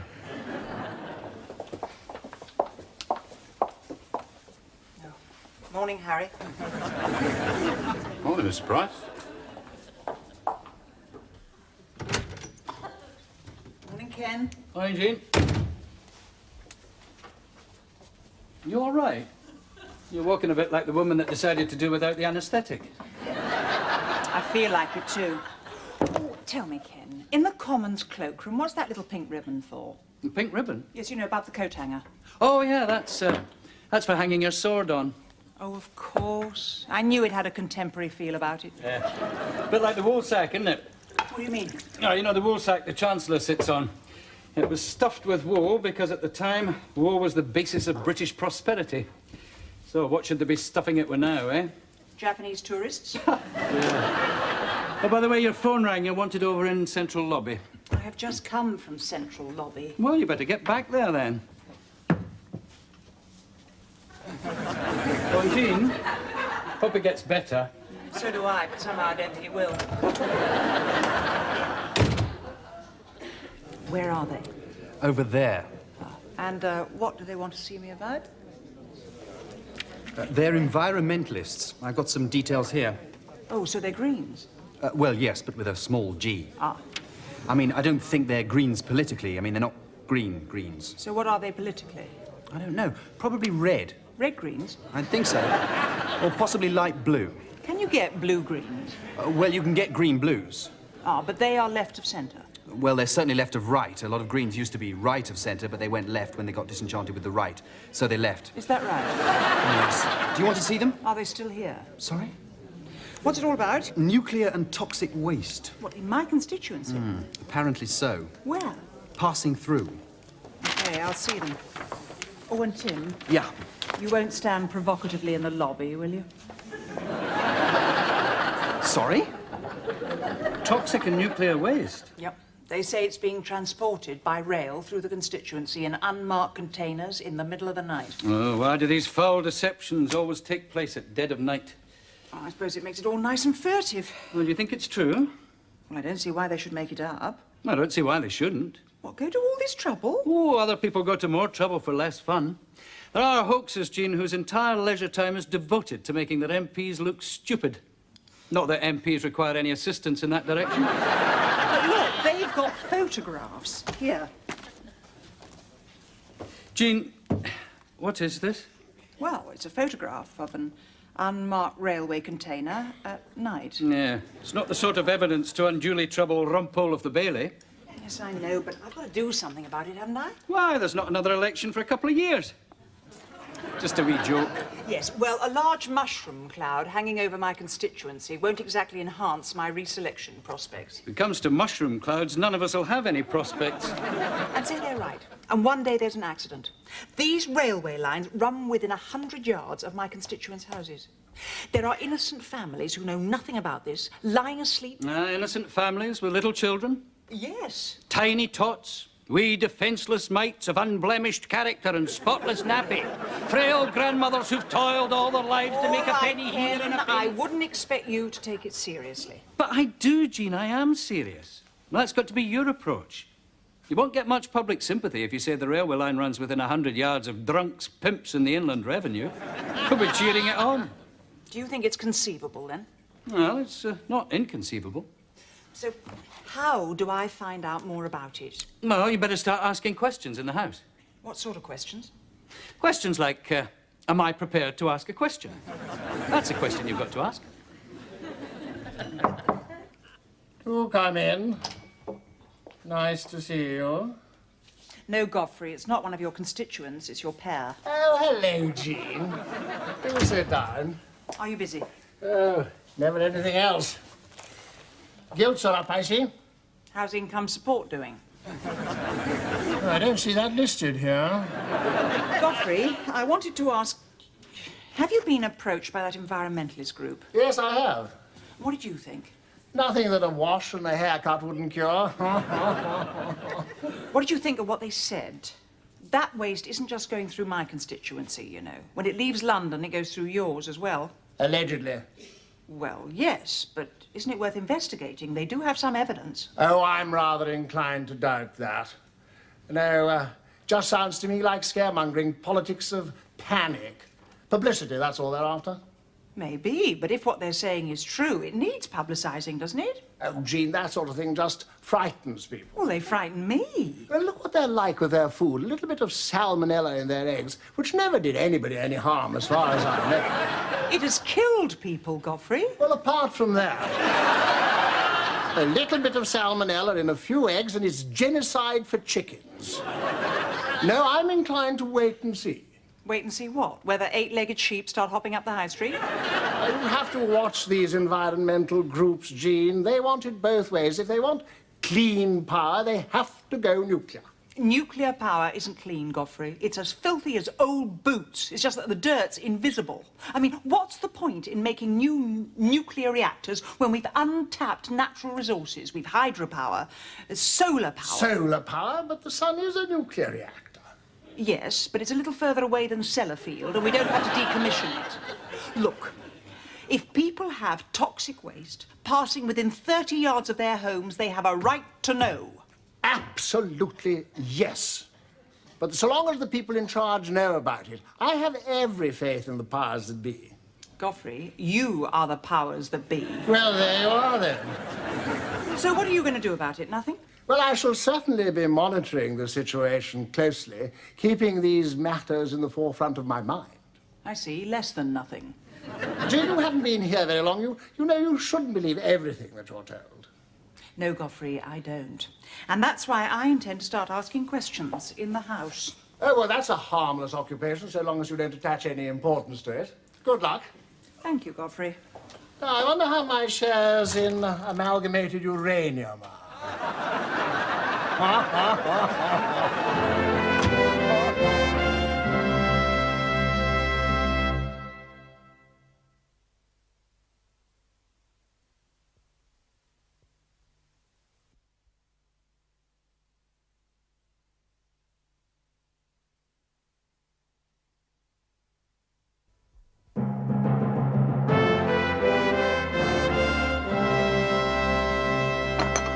Question?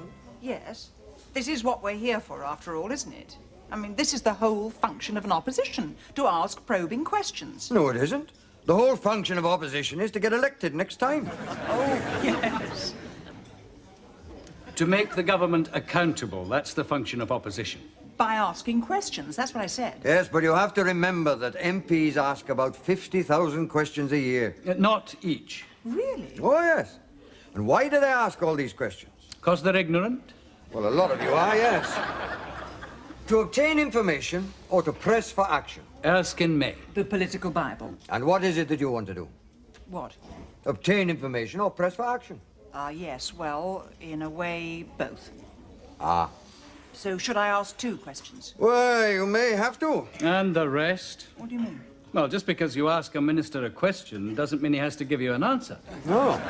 And if a minister refuses to answer a question, then it can't be asked again until the next session of Parliament. Even if he does give you an answer, he might not answer the question you've asked. He might answer another question altogether. Yes. A question that he probably wished you'd asked. Because he can give whatever reply he feels is appropriate, no matter how inappropriate that might be. Does that answer your question? Well, yes. And no. Good. I think you're getting the hang of this, eh? And then each day you can ask 2 oral questions. Right. What about the written ones? More or less unlimited. The last MP I worked for, he tabled about 1,000 questions a year. What was he trying to do? Get into the Guinness Book of Questions? I don't know. I didn't ask him. Never mind. Go on. Well, although you can ask 2 oral questions each day, you have to address each question to a different department. But I can ask the same question. Yes, if you phrase it differently, though there's a strong possibility you'll still get the same answer. So what do you suggest, written or oral? Well, I should say that an oral question is probably best if you're looking to embarrass the government. But of course I am. That's what an opposition is for, to embarrass the government. Well, that and to get elected next time. All right. Well, we'll do that then. Oh, and get in touch with the environmentalists and arrange another meeting. Fine. So that's all clear, is it, Jean? Oh, absolutely.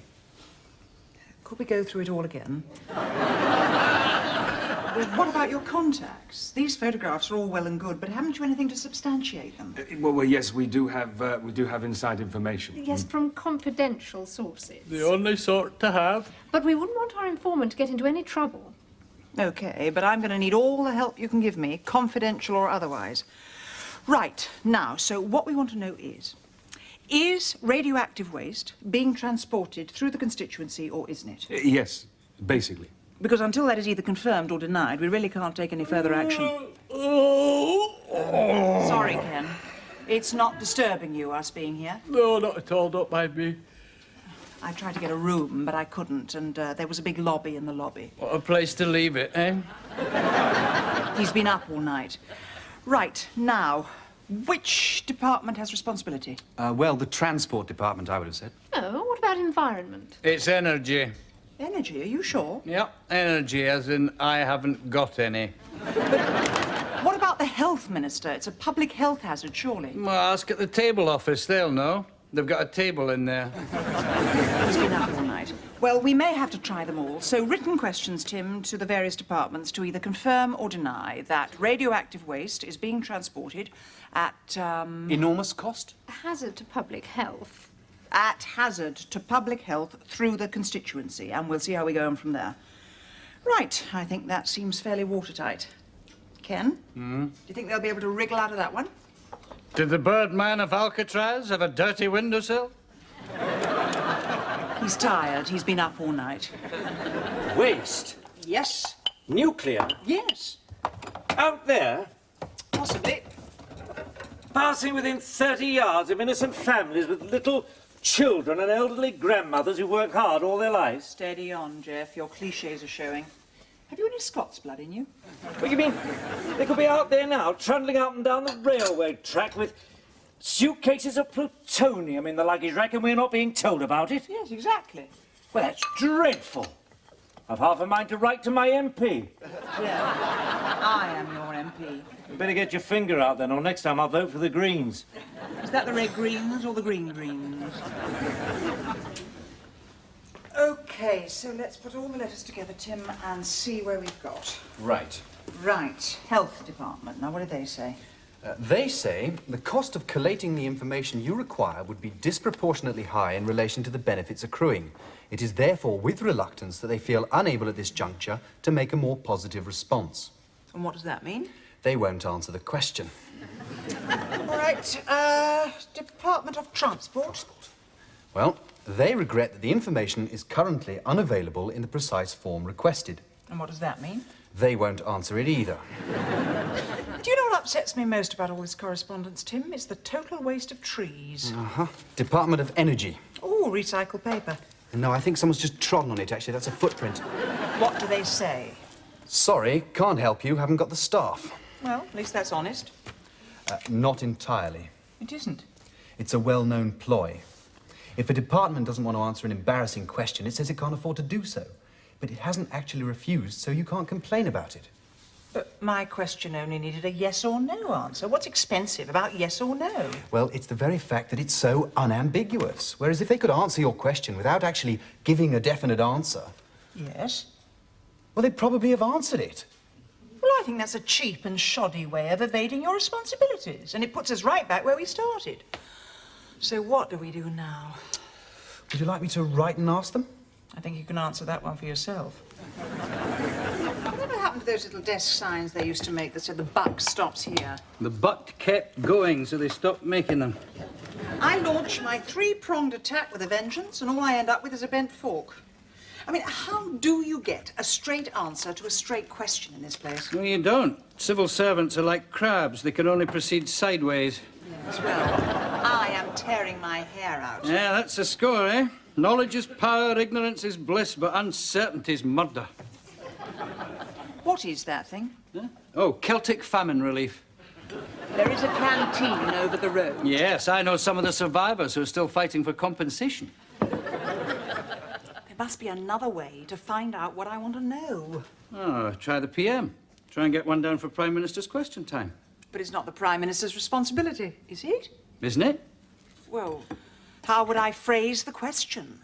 Well, you want to know if toxic nuclear waste is being transported through your constituency, right? Right. Well, what you have to do is to ask her what her official engagements are a fortnight on Thursday.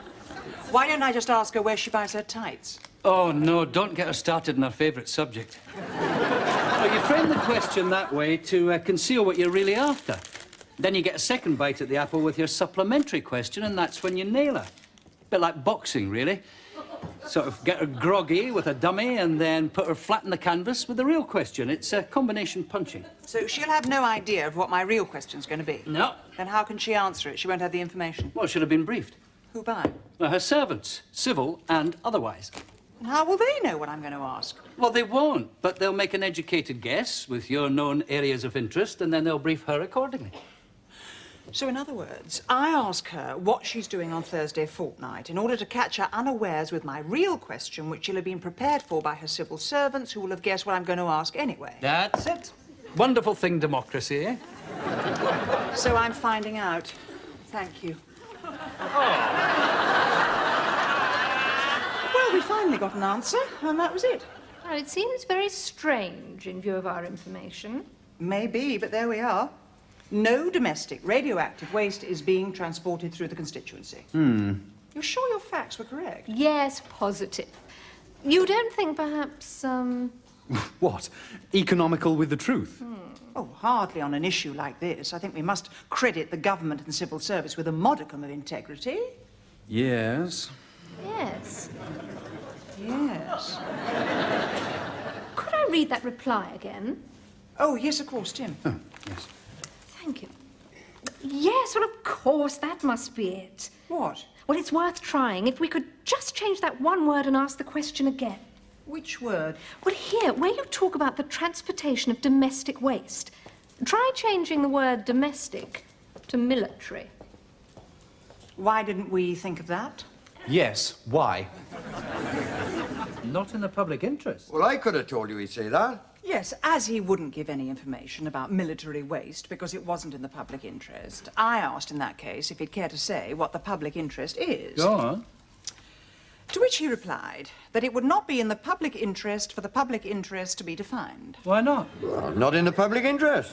He said that for him to define the public interest would only put limits on the public interest, and this would not be in the interest of anyone, least of all the public. Well, why bother to ask me anything when you can go and waste your time? Is that clear to you? Yeah, absolutely. I mean, I've only been here 15 years. What could I possibly know? Have you ever had the feeling, Ken, that just when you think you've seen the light at the end of the tunnel, it turns out to be an oncoming train? Don't bother to take my advice. You just go make your own mistakes. So what are you going to do now? Well, I'm going to ask just one more question. What, like, why do I bother? Why do I bother, do you mean? I mean, don't mind me. I'm just a whip. Gratitude in the Labour Party don't make me laugh. Is it any better with your lot? I still can't find income support. Oh, I think I'll just stay where I am. So, I thought I'd just ask the health department this time, just once more. Have you got the letter there, Tim? Just finding it. I asked the minister if he'd care to assess what risks to public health existed in the constituency that could in any way be related to the transportation of unspecified military materials at unspecified times of night. So what was his reply? Well, it wasn't very specific. Here it is. Thank you. Yes, now, the minister declined to assess such risks as it was not, in his view, necessary. Oh. For had such risks ever existed, which he did not admit, then they no longer did, if they ever had, as such practices, if there were any, had stopped. Aha. If they had ever started. And other routes, not that they were needed, had now been found, in order to allay public disquiet, not that there was any, or if there had been, it was misplaced. What do you make of it? Well, I mean, that's marvellous, Jean. Tremendous. It is. Yes. It means we've won. It does. It doesn't feel like it. I thought we'd lost. In politics, that can be very much the same thing.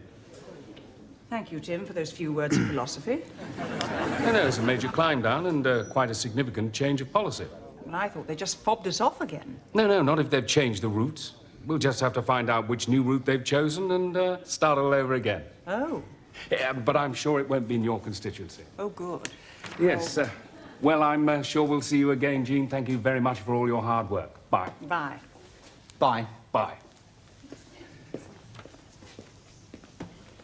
Sort of professional nuisance, really, Tim. A bit like you. Handled that rather well, I thought, though. Actually. Gee. Yes, Godfrey. I just had the most extraordinary conversation with my whip. Do you know anything about it? Oh? Apparently some lady members have complained that certain MPs, myself included, had been walking suggestively through the lobby.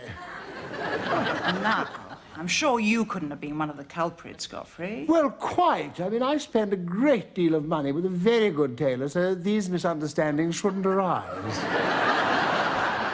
I mean, do you know what's behind it? Well, now, there's a question, Godfrey. Yes. Yes. Well, there you are. This is it. Well, that's rather what I thought. Yes. Well, I'm glad I could be of help. Excuse me. Yes, thank you, Jean.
Jean. Oh, hello, Norman. One in the shell, like, eh? Well, I've got rather a lot in the bag, like, actually. How about a cup of tea? Why? What have I done? Good God. Why is everyone in this place so suspicious? Just because I'm a whip, they think everything I do has an ulterior motive. Yes. Not everyone who owns a barber shop is Sweeney Todd, you know. What do people think I am? Some sort of Machiavellian bully boy? Do you want me to take round a questionnaire? Whips are human beings too, Jean. Tickle us, do we not bleed? Prick us, do we not laugh? I think you've got that mixed up, Norman, though there's still a lot of truth in it. Well, a fly cup, then, eh? Okay, a very fly cup. Have you got any money on you? I'm a bit brassic, actually. I have to pay my sums, you see? Oh, yes, very nice, Jean. Very nice indeed. Are you sure you won't have one? No, thank you, but you tuck in. Whatever he suggests, don't do it. Morning, Ken. You share an office with him, don't you? Yes. Yes. He's Scottish, you know. Still, can't be helped. Well, I can't spare you too much time, I'm afraid, but you wanted to know about committees, did you? Did I? Isn't that why you asked me to sit down? Yeah. You're not on any yet, are you? No. Oh, it's a shame. Is it? Oh, it's terrible you're missing out like that. I mean, after all, every ambitious MP who wants to get on a committee. Isn't that right, Robert? Well, I tried to be there, but I had to go to a funeral. Oh, no. Committees. Oh, yes. Yes, you're absolutely right, Norman. Yes, sorry. Won't happen again. Yes, the clause-by-clause scrutiny of potential legislation is the reason we're here. I mean, the committee gives you a chance to do something for your party, your country, your beliefs. I'll take 6 in different colours. Oh, well, as you've shown this burning desire to be on committee, I'll see what I have to offer. There's some standing committees I could put you in for, and some select committees, places I have to fill. Well, what's the difference? Well, various things, but mainly select committees stand most of the time, and standing committees sit only as selected. So you mean select committees are standing committees, and standing committees are select committees? More or less. Yes and no. So why don't you change the names round? Well, there's no point in confusing people. Well, which would you like to be on, then? Well, wherever I could be of most help. I could maybe even sit on more than one committee if you really needed me. Oh, could you? Yes, that's very good of you. I'll mention this to Neil. Oh, thank you. In the stationery office. Yes, I'll get him to send you some papers.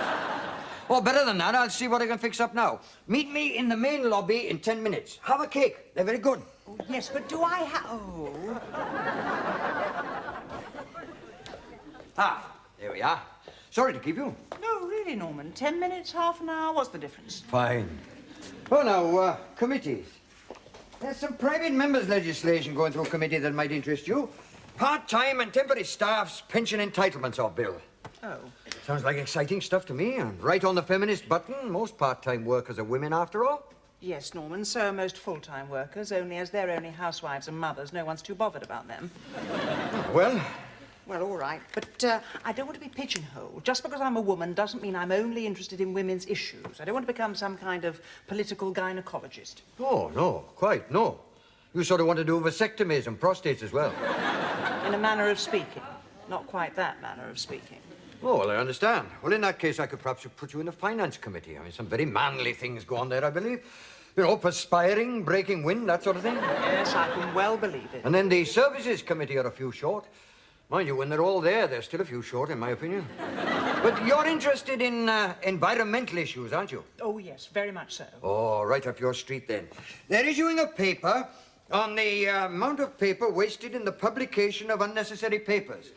And they are thinking of investigating the possibility of printing future papers on recycled paper. Yes, I think I read about that. Yes, it was in the papers. That's a white paper, is it? No, at the moment it's a green paper, but it's white round the edges. Well, all right, I'll serve on those 2 committees. Oh, good, good. Shouldn't take too much of your time. Now, do I have to put my name down anywhere or anything for them? No, no, I did all that for you yesterday.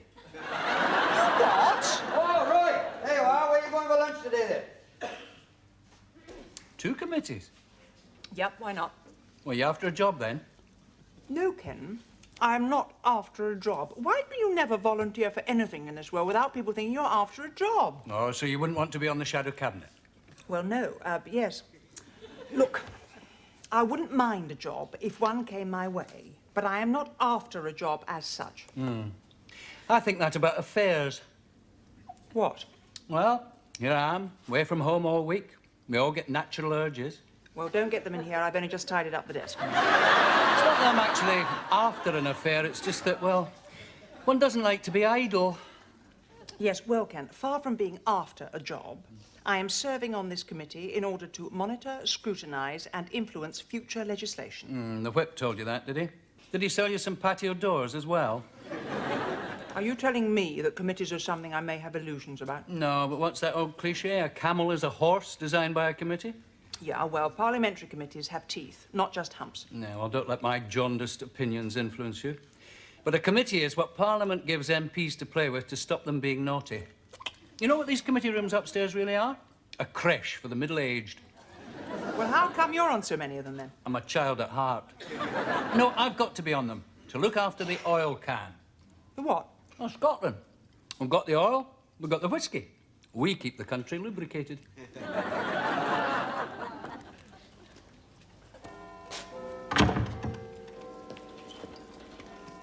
Hello, Jean. Have you, Godfrey? Doing your prep?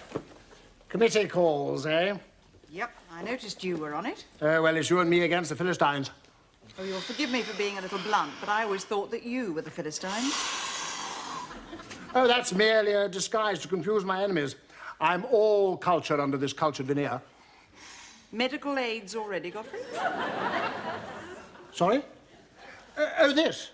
It's a pillow, a travelling pillow. It was made for the committee room, really. You just put it round the neck, and you can generally get a few moments. They stock them at Harrods if you want one. I am attending this committee in order to scrutinise future legislation, not to nod off. No, no, of course not. This is your first committee, isn't it? Yes. Yes. Look, if you have something to tell me, will you please say it instead of sitting there like an anagram waiting to be worked out? Quite. You will have your box of Christmas cards with you, won't you? I what? Well, I always find that a committee is a splendid opportunity to get ahead with your Christmas cards. I'm 6 years ahead with mine already. No, I have not got a box of Christmas cards. I intend to pay attention and take an interest in what is going on around me. What, all of it? Yes, all of it. Well, of course, very admirable. But I always think of a committee as a sort of a long-haul flight. Leaves you with jet lag, but doesn't take you anywhere. Still, they also serve who only sit and snooze. See you over the net. Right. Morning, Freddie. Morning, Godfrey. They're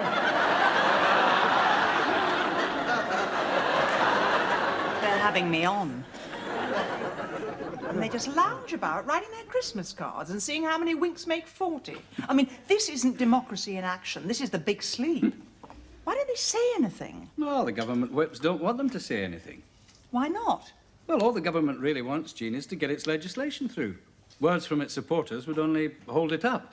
After all, you don't want the fans invading the pitch when the team's on the field, do you? I see. The government just wants to get its legislation through. We just want to stop or amend it. Unless it's something we agree with in principle. In which case? We'll try and amend it anyway so they don't think we're a pushover. The government's still got a built-in majority. Might slip the odd one into the net, but basically a committee is just an argumentative rubber stamp. Yes, well, I managed to get an amendment. Oh, yeah? Just a minor thing. About the wording of something, just clearing up whether part-time pension rights included home workers or not. The intention wasn't very clear. Well, that's a feather in your cap, then. Say that again. Hello, Jean. Oh, morning, Tim. I've got those statistics you asked for yesterday. Oh, thank you. I better see them before I go into committee. And there's some graphs there and some pie charts. Your finger in the pie charts, by the look of them. Well, yes, I think it should make interesting reading. And I expect you've seen the news. Well, I've seen this version of it. I meant the rather more robust version. Have you seen page 3? Tim, when I said treat me like one of the lads, I didn't actually mean I'd be joining the rugby team. I mean you're on it. Page 3? Yes, I was surprised too. Are you seeking to increase the unemployment figures by 1? No, I don't mean you're on it, but you should be. Someone's stolen your glory. I didn't know I had any. Godfrey Egan. There. What? But I did that. Where is he? In hiding, I imagine.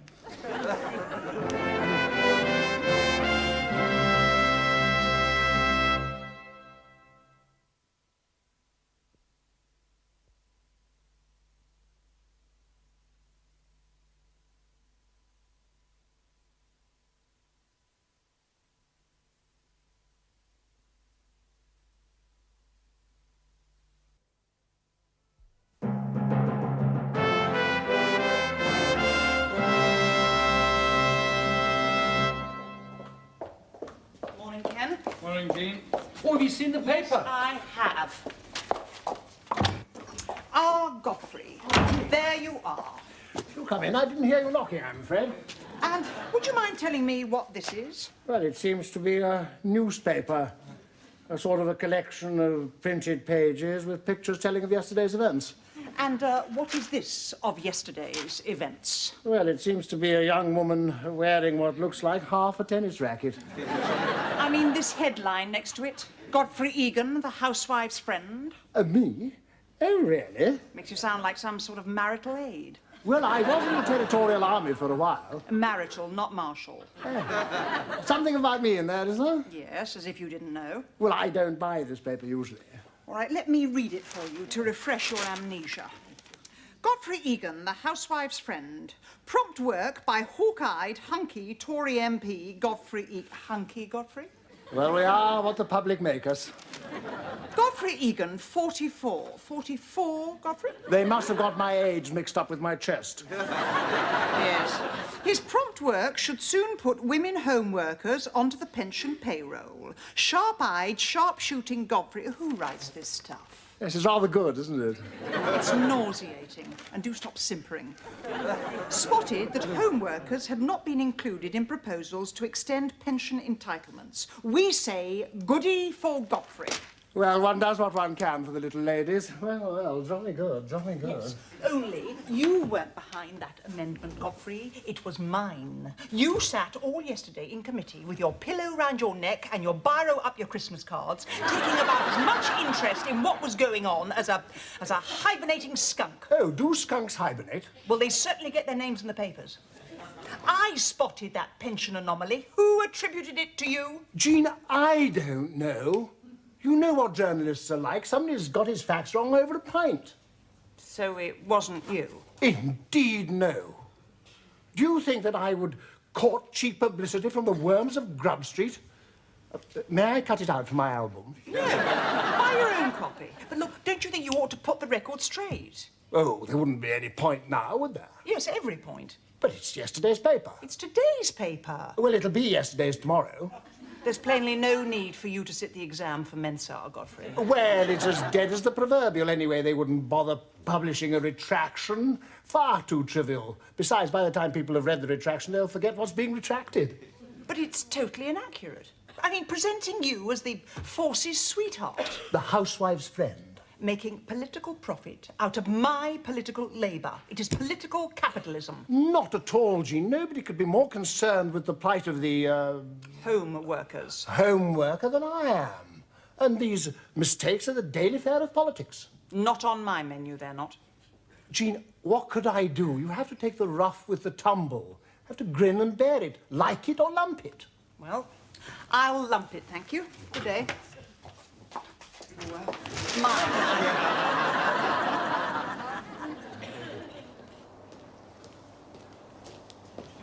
Ah, Freddie. Godfrey? What are you doing? I'm putting a patch on my pillow. I fell asleep during committee and punctured it with my biro. By the way, I think the whip's looking for you. Oh, probably wants to congratulate me on my little surge of publicity. Have you seen my little write-up? I've just popped out and got a few copies. No, he didn't look like he was going to sing He's a Jolly Good Fellow. Looked more like he had a gun with him. Oh. It's a swindle. All my profit going into his account. Yeah, it happens to us all, Jean. It's life and politics. He's stolen my thunder. Yeah, I'm sure you'll flash again. Oh, committee calls. Hope your pillow stands up to it. Baggy-eyed and droopy-tailed, that's me. Ah, Jean, you're here. There's a journalist in the lobby who'd like to arrange an interview. With me? Which paper? No, not that one. Women's magazine. They want to do a profile. Women in the house, you know, that sort of stuff. Sort of stuff, Makes a change, though, from recipes and a doctor writes in confidence, don't you think? Yes, I shouldn't expect too much. It'll probably be pretty trivial. You'd think they want to do something about the new up-and-coming generation of politicians for a change, but there you are. So you don't think I should do it? Well, no, I just don't know there's much in it politically. I mean, you know these women's magazines. It's not as if anyone reads them. Apart from women, of course. Yes. Do you want me to put her off? No, I'll see her. Why not? I'll just finish my tea first. Would you like me to be there in case they want to take a photograph?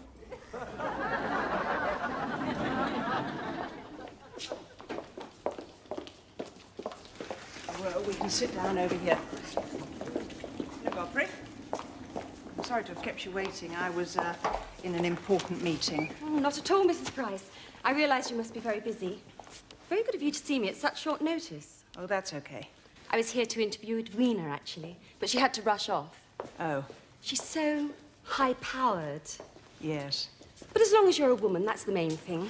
So I'm finding out. Now, I think where our readers here, the first question they would want to ask you is, how does it feel, as a woman, to have got to the top? Got to the... what did you say? And it should be out the week after next. Well, I look forward to reading it. Goodbye. Goodbye. Oh, and thank you. Oh, Jean. Godfrey. A quick word. Well, I'm surprised you got the time, Godfrey, being so busy. I mean, wasn't I reading in the newspapers that you'd recently invented the wheel? Oh, very good. Most amusing. I've been mulling things over and thinking perhaps a little putting of the facts in order wouldn't come amiss. So shouldn't we get the newspaper to put the record straight? I thought nobody read Retraction. At least it's there for nobody to read. I really think that you ought to get the recognition you deserve for your splendid committee work. I just thought fair's fair. Yes, well, this is a radical shift in your philosophy. So shall we get them to put the record straight? Oh, it doesn't matter. It wasn't your fault. No, but all the same.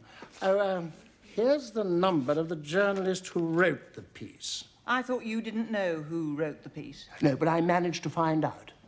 Perhaps you'd like to call him now. Would you care to borrow my phone?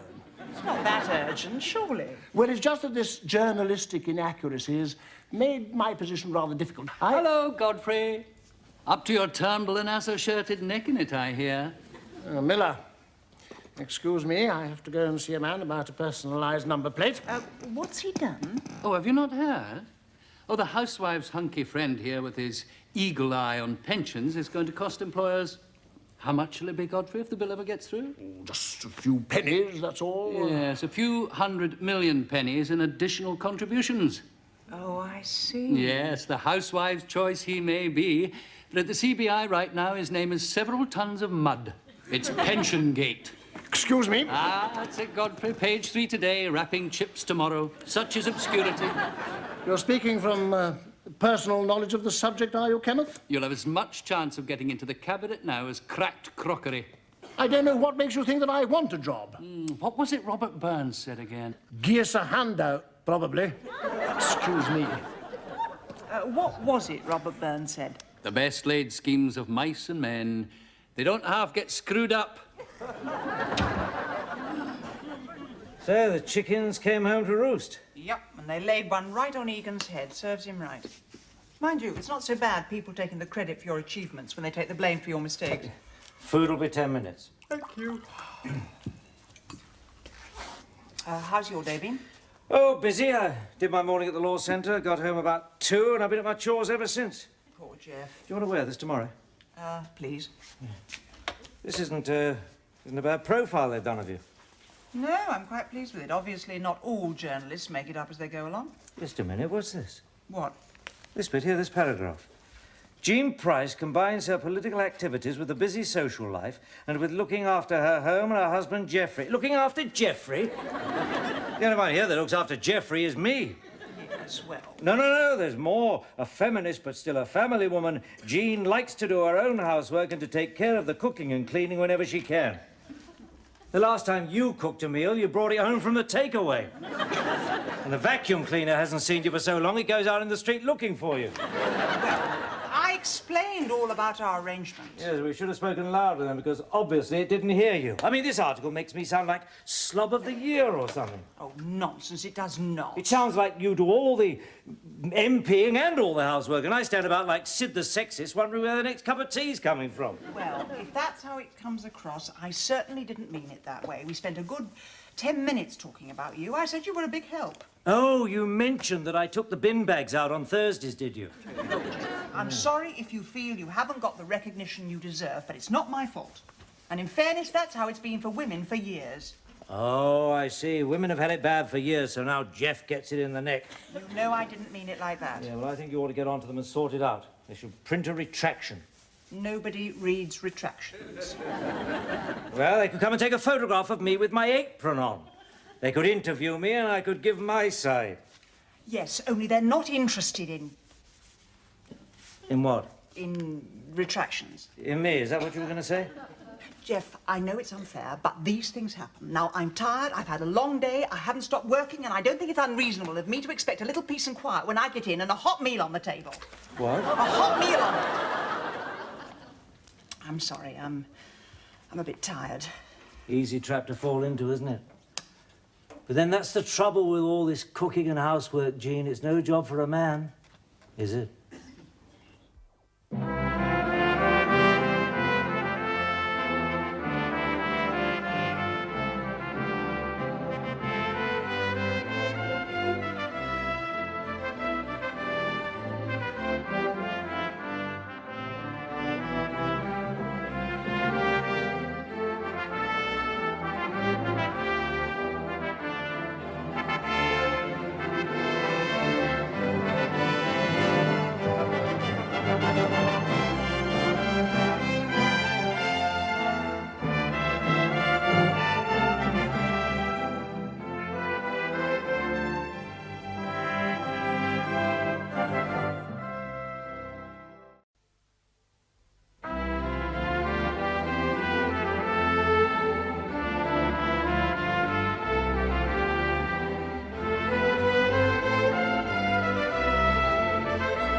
What was he upset about? Well, you didn't use the correct form of address, Jean. I mean, there are rules of debate, you know. Well, I thought I was keeping to them. Well, you can't just stand up and say, concerning the remarks of the stupid pillock on the other side. I know that. All I said was following the remarks of my honourable friend. What's wrong with that? Well, he's a QC, isn't he? So he's not just honourable, he's honourable and learned. Also, he's not your friend, he's on the other side. So he's not a friend, he's a member. Oh, I forgot. Yeah, if you can't tell your friends from your members, you'll never get on at all. So, instead of saying my honourable friend is talking out of the back of his trousers, what I really should have said was the honourable and learned member is talking out of the back of his trousers. Exactly. You see, politeness costs nothing. Aye, aye, talking about talking out the back of your trousers, here comes the foremost exponent of the art. Has this machine become one of the comrades, Kenneth, or is it still available for public use? Hello, Godfrey. How's the queue-jumping tendency? Oh, busy, thank you. How's the honourable member for thrift and caber tossing? Oh, still taking the porridge. Oh, have you got much, Jean? Well, go on, Godfrey, if that's all you've got. Oh, thank you. How kind. I've just got the one. Surprised to see you doing your own copying, Godfrey. Work experience, is it? My secretary's away. On maternity leave. Oh, congratulations. I trust you're not suggesting that I had a hand in it. Not a hand in it, no. Just thought it might be a little return to Victorian values. Well, I know that the Labour Party isn't exactly famous for keeping its trousers on in the face of opportunity. Aye, Godfrey, sex, drink and writing your memoirs. If one of them doesn't get you, another one will. Well, I hope something gets you before the memoirs do, Kenneth. Thank you. Go to the bar if you fancy a drink. Oh, do you actually buy? Oh, yes, but I'll make an exception in your case. Oh, Godfrey, you've forgotten your...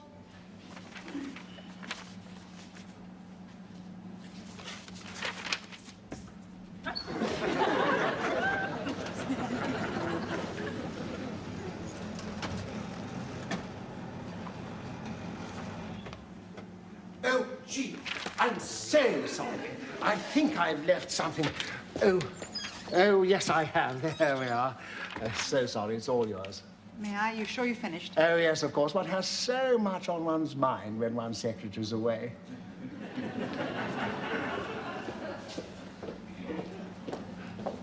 Ah, Jean. Ah, no. Now, look. A nod's as good as, well, a touch on the tiller. No more about it. Enough said. Yes. Sorry? Talking out of the back of his trousers. Certain whiff of flatulence about it, isn't there? A touch unparliamentary. I mean, we're MPs, not your boss. Well, Norman, considering the honourable member had just referred to women MPs as a waste of time in knickers, I don't consider it unparliamentary at all. Oh, but that's different. Why is it different? Well, the Speaker didn't hear that. Well, I heard it. Everyone else in the chamber heard it. Oh, I didn't say he hadn't heard it. I said he didn't hear it. The member wasn't on his feet when he said it. Had he been within handbagging distance, he'd have been on his back when he said it. Ah, but if you're not on your feet when you say it, the Speaker may use discretion. He can cock a deafen. And he seems to cock a lot more deafens to men's indiscretions than he does to women's. Oh, not at all. He was good enough to ignore your remark, even though you were on your feet when you made it, because he knew you'd been provoked by the member. Well, that's all right then, isn't it? Yes, as long as you don't do it again. I won't rise to the bait next time. Yes, that's right, Jean. That's the style. The only way to combat sexism in the House is to rise above it, let it all wash over you. Oh, hello, Dawn, lovey. Here's a dear. You got 5 minutes for your Uncle Norman, then? So, private and confidential, eh? Yes, both. And in the copier. So what did you do? I gave it back to him, of course. Yeah, well, that was the decent thing to do, eh? But I took a copy of it first. Oh, excellent. Let's have a look at it. Yeah, it's the minutes of a meeting. Oh, yes, the Tuesday Club. What is that, the Tuesday Club? Oh, it's a new right-wing Tory group. Break away from the Monday Club. They meet in one of the committee rooms every other Wednesday. And what do they do, exactly? Oh, chew things over, you know, policy review. Sort of think tank? Yeah. If Godfrey's anything to do with it, it'll be a very septic sort of think tank. Proposals for further health service reform. Oh, that's a bit drastic, isn't it? Bring our own sheets into hospital. Patients' relatives can then take them home and wash them. What if you haven't got any relatives? What if you haven't got any sheets? Gets better, read on. Oh, no, a higher charge for wheelchairs. But you do get unlimited mileage. Improving the appointment system, though, that's long overdue. Yes, but what about the last paragraph? In view of the disappearance of hospital equipment, patients requiring to use bedpans could be asked to secure them by means of a small deposit. Chuck it in the bin, Jean. No, you don't chuck political dynamite in the bin. It's waste of a good explosion. Is that what you think it is? Well, it's a big embarrassment for the government, isn't it? Jean, this isn't the government. It's just a fringe group having a happy hour. When something like this falls into your hands, you have to use it. Yes, well, I'd be careful. You know the old proverb, beware of Greeks bearing gifts? Well, update it 2,000 years and it reads, beware of photocopiers bearing memos. Bit early in the day, isn't it, for classical illusions? It's okay. I never have more than one before lunch. Well, I think this is too good a chance to miss. Do you think that'll do it? Well, I'm better at writing speeches than framing questions. Well, let's just talk it through. I'll ask the Minister if he is aware of the... What? The new tide... Perhaps creeping might be better. Creeping? Creeping tide. Yeah, creeping tide. It sort of sounds more slimy. Yes, it does, yes. Tides are better if they creep a bit. Yes, creep. Creeping tide of selfishness and complacency. Can you have a tide of selfishness and complacency? Well, if Shakespeare can have a sea of troubles, I don't see why not. Amongst some of his backbenchers who seem to wish to turn the NHS into what? I can't say a pay-for-your-bedpan business, now can I? How about a pay-as-you-pee operation? No, I can't say that. Anyway, it sounds too much like PAYE. It is what they're proposing, and I'm sure it'd be a headline grabber. Yeah, I'm sure it would. Oh, I know. How about backbenchers who wish to charge patients 50 pence to spend a penny? Yes. Don't think it's a bit tabloid, do you? No. Yes. Well, maybe we should work in something about bums on seats, too. No, we've got quite enough on that topic, Tim. Now, I will then wind up with, does the Minister endorse these and other proposals, etc.? Right. Right. Now, I've tabled a question on NHS expenditure for starters, then I'll slip this in as a supplementary. But it is quite clear what I'm asking for, though, is it? Oh, yes. And I'm sure you'll probably get it, too. What? Trouble. Well, what do you think of that colour? Right now, Jeff, the only colour I can see is red, and I don't mean rose-coloured. Doesn't it make you so indignant? I didn't realise politicians got indignant. I thought politicians were what other people got indignant about. I go into the chamber, and I ask my question. Is the Minister aware of the creeping tide of selfishness... You should have said polluted tide. Pollution, it's very topical. You could have got them on 2 counts then. Don't be pedantic. Legalistic. Irritating. Anyway, so you asked your question. Go on, what did the Minister say? Surprise, surprise. The Minister denies any such thinking exists as far as the NHS is concerned. Well, maybe that's true. I mean, You did say there were only 6 MPs in this Tuesday club. Let's face it, 6 nutters do not a government make, do they? In some cases, just one nutter is quite sufficient. Anyhow, I sit down and then Godfrey Egan gets up. Who? Oh, the oily one. Yes, you know, the well-known lubricant. He gets up on his hind legs and he asks the minister to deplore and condemn the unsubstantiated scaremongering by ill-informed members of the opposition. That was you, was it? Yes, and the minister agrees with him, surprise again. And there I am, with the very evidence in my hand that he left in the copier. And he is there, effectively denying any such document exists. Well, he sounds quite a good politician, then. I don't see that telling whoppers to the nation with a straight face is exactly an accomplishment, is it? Well, it can't be as easy to do as it looks. Not convincingly. It's the same with lawyers. I've had to say a lot of things I don't personally believe in. Like what? Like, my client is innocent, Your Honour. Well, it's not exactly a lie, it's more a sort of, professional fib. Oh, that's what it is it? Well, people are bound to be economical with the truth when we've got so little of it. Yes. Do you tell me many professional fibs? Why, do you ever tell me any?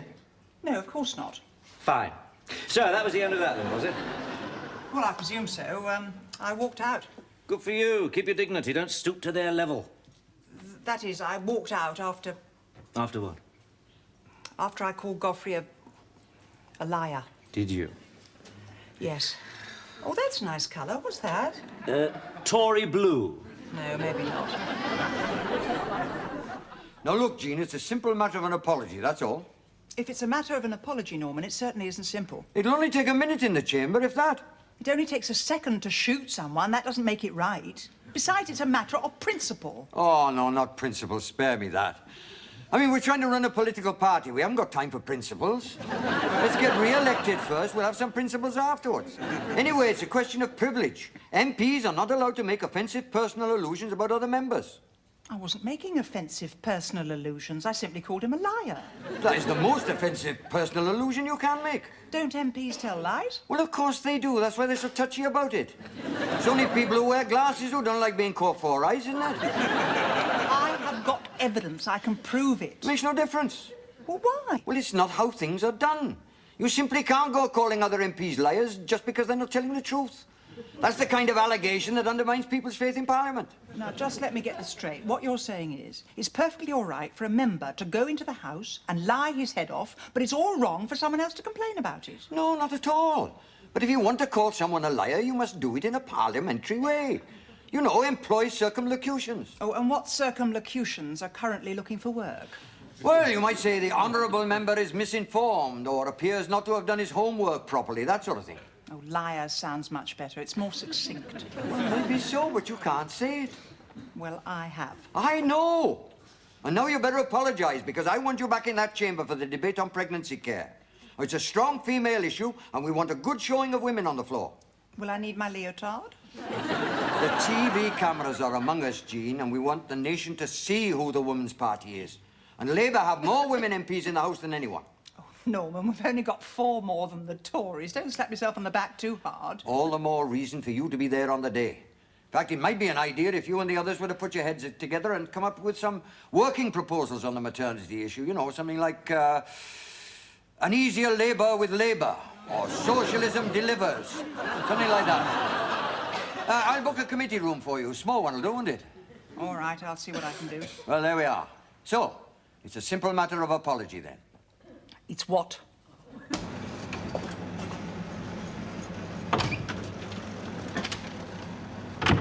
Oh, Jean. Oh, Godfrey. Got much? Yes. As a matter of fact, I should probably be using this copier right up to the next election. Ah, I've just got the one letter, actually. Oh, where? Here. Sorry, where? Right here. Well, I'm sorry, Godfrey, I can't see it. Of course you can see it. Here, this. Right here. In front of your nose. Well, you can't deny the existence of a document which is staring you in the face. I don't see why not. You seem able to. That is totally different. Yes, I had a feeling it was going to be. Copying a person's private correspondence and using it for political ends is not ethical in my book. Well, getting up in Parliament and saying what is, isn't, when I have the evidence in my hand, is not ethical in my book. Well, then we obviously subscribe to different Book of the Month clubs. Or different Ethic of the Month clubs. But what really puzzles me, Godfrey, is how I can possibly have copied a letter that you have told Parliament does not exist. I have no more to say on that matter, Jean. I shall simply await your apology for your unseemly conduct in the chamber. My unseemly conduct? Absolutely. That document was no more than the musings of a few people throwing around a few ideas, which you totally misrepresented. Oh, did I? Yes. As you know, I am not a malicious man. I don't expect a huge apology, not the full grovel and bootlick. But Parliament is Parliament, tradition is tradition, and rules is rules. Oh, is they? Well, I don't like the rules. Then you shouldn't have played the game. I shall just await your apology, then. Well, I would advise you to continue breathing while doing so. Lead us not into temptation, eh, Godfrey? Oh, no.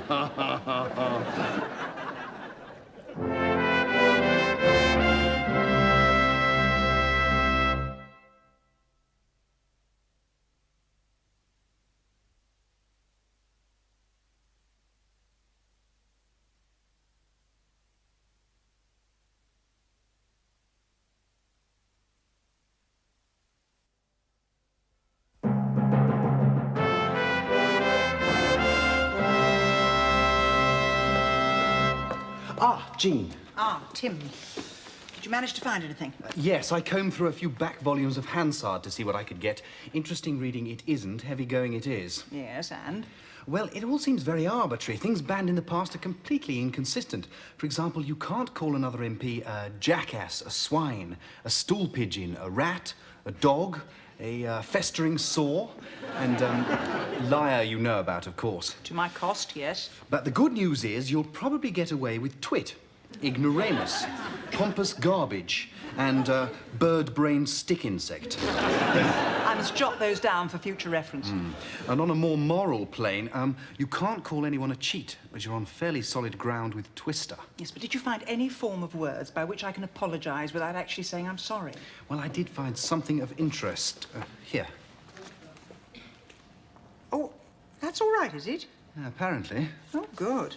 Oh, and would you do me 14 copies of that when you've got time? Right. Urgent? No.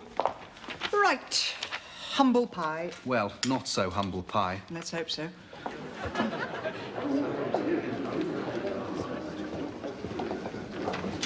Well, that was an apology for an apology, that apology, Jean, I must say. Well, at least it was an apology, Norman, which was what you wanted. Well, nothing like saying you're sorry like you mean it. I mean, when you go into the confessional box, you're not supposed to come out smirking. Oh, I thought I was just meant to ask for forgiveness. I didn't realise I had to do penance as well. Well, I'm sorry you feel that way about it. Well, I'm sorry you didn't like my apology. All right, then, I accept your apology. I wasn't offering you one. Right, now don't forget, I expect to see you in the chamber for the maternity debate. Let's let the pregnant women of this country know that we realise who's responsible for the condition they're in. Shall I sit in the background with a cushion up my jumper to show solidarity? Oh, no, I don't think so. I mean, no one loves a donut when it's 6 months gone. It's a nice idea, though. Keep thinking along those lines. Oh, hello, Claire Levy. New frock, is it? That's tidy.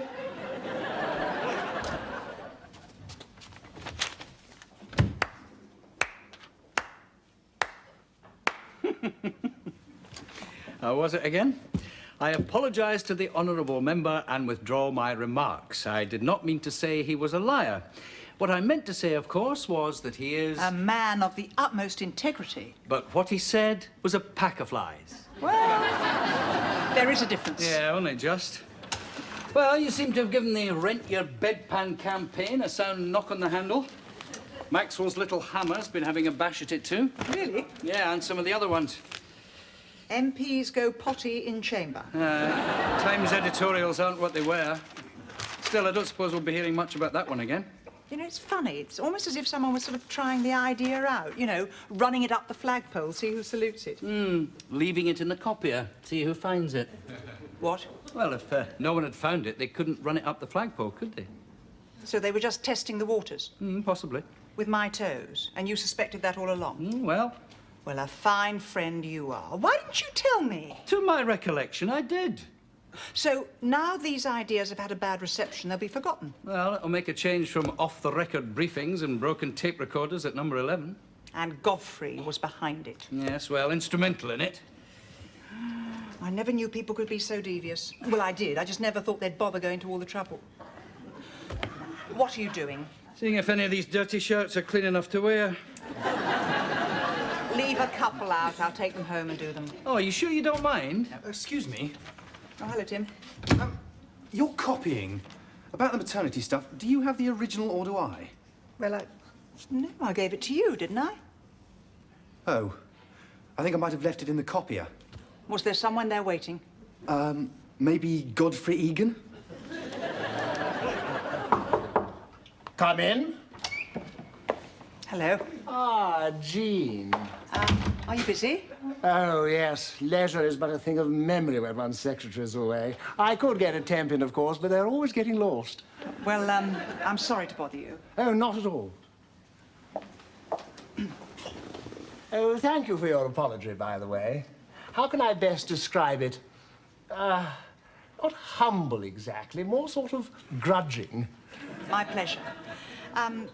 Godfrey, I wonder, my secretary thinks he left something in the copier, and I believe you may have used it after him. I don't suppose you happen to find... Something in it? Yes, because, I mean, if you did find something in it, well, there's nothing in it. Nothing in it? No, I mean, well, all it was just a few ideas I'd been mulling over to improve the health service. Oh, what a coincidence. I was mulling over the very same thing recently. Yes, I know. It's just that, taken out of context, some of these proposals could be made out to be a little... Extreme? Possibly. Fatuous, perhaps? Totally downright stupid, even? Well, you see, they weren't really concrete proposals. They were more just... Still in the mix-up? Yes. And you don't want people judging the chicken by the egg? Quite. You'd rather it hatched first before letting the photographers in?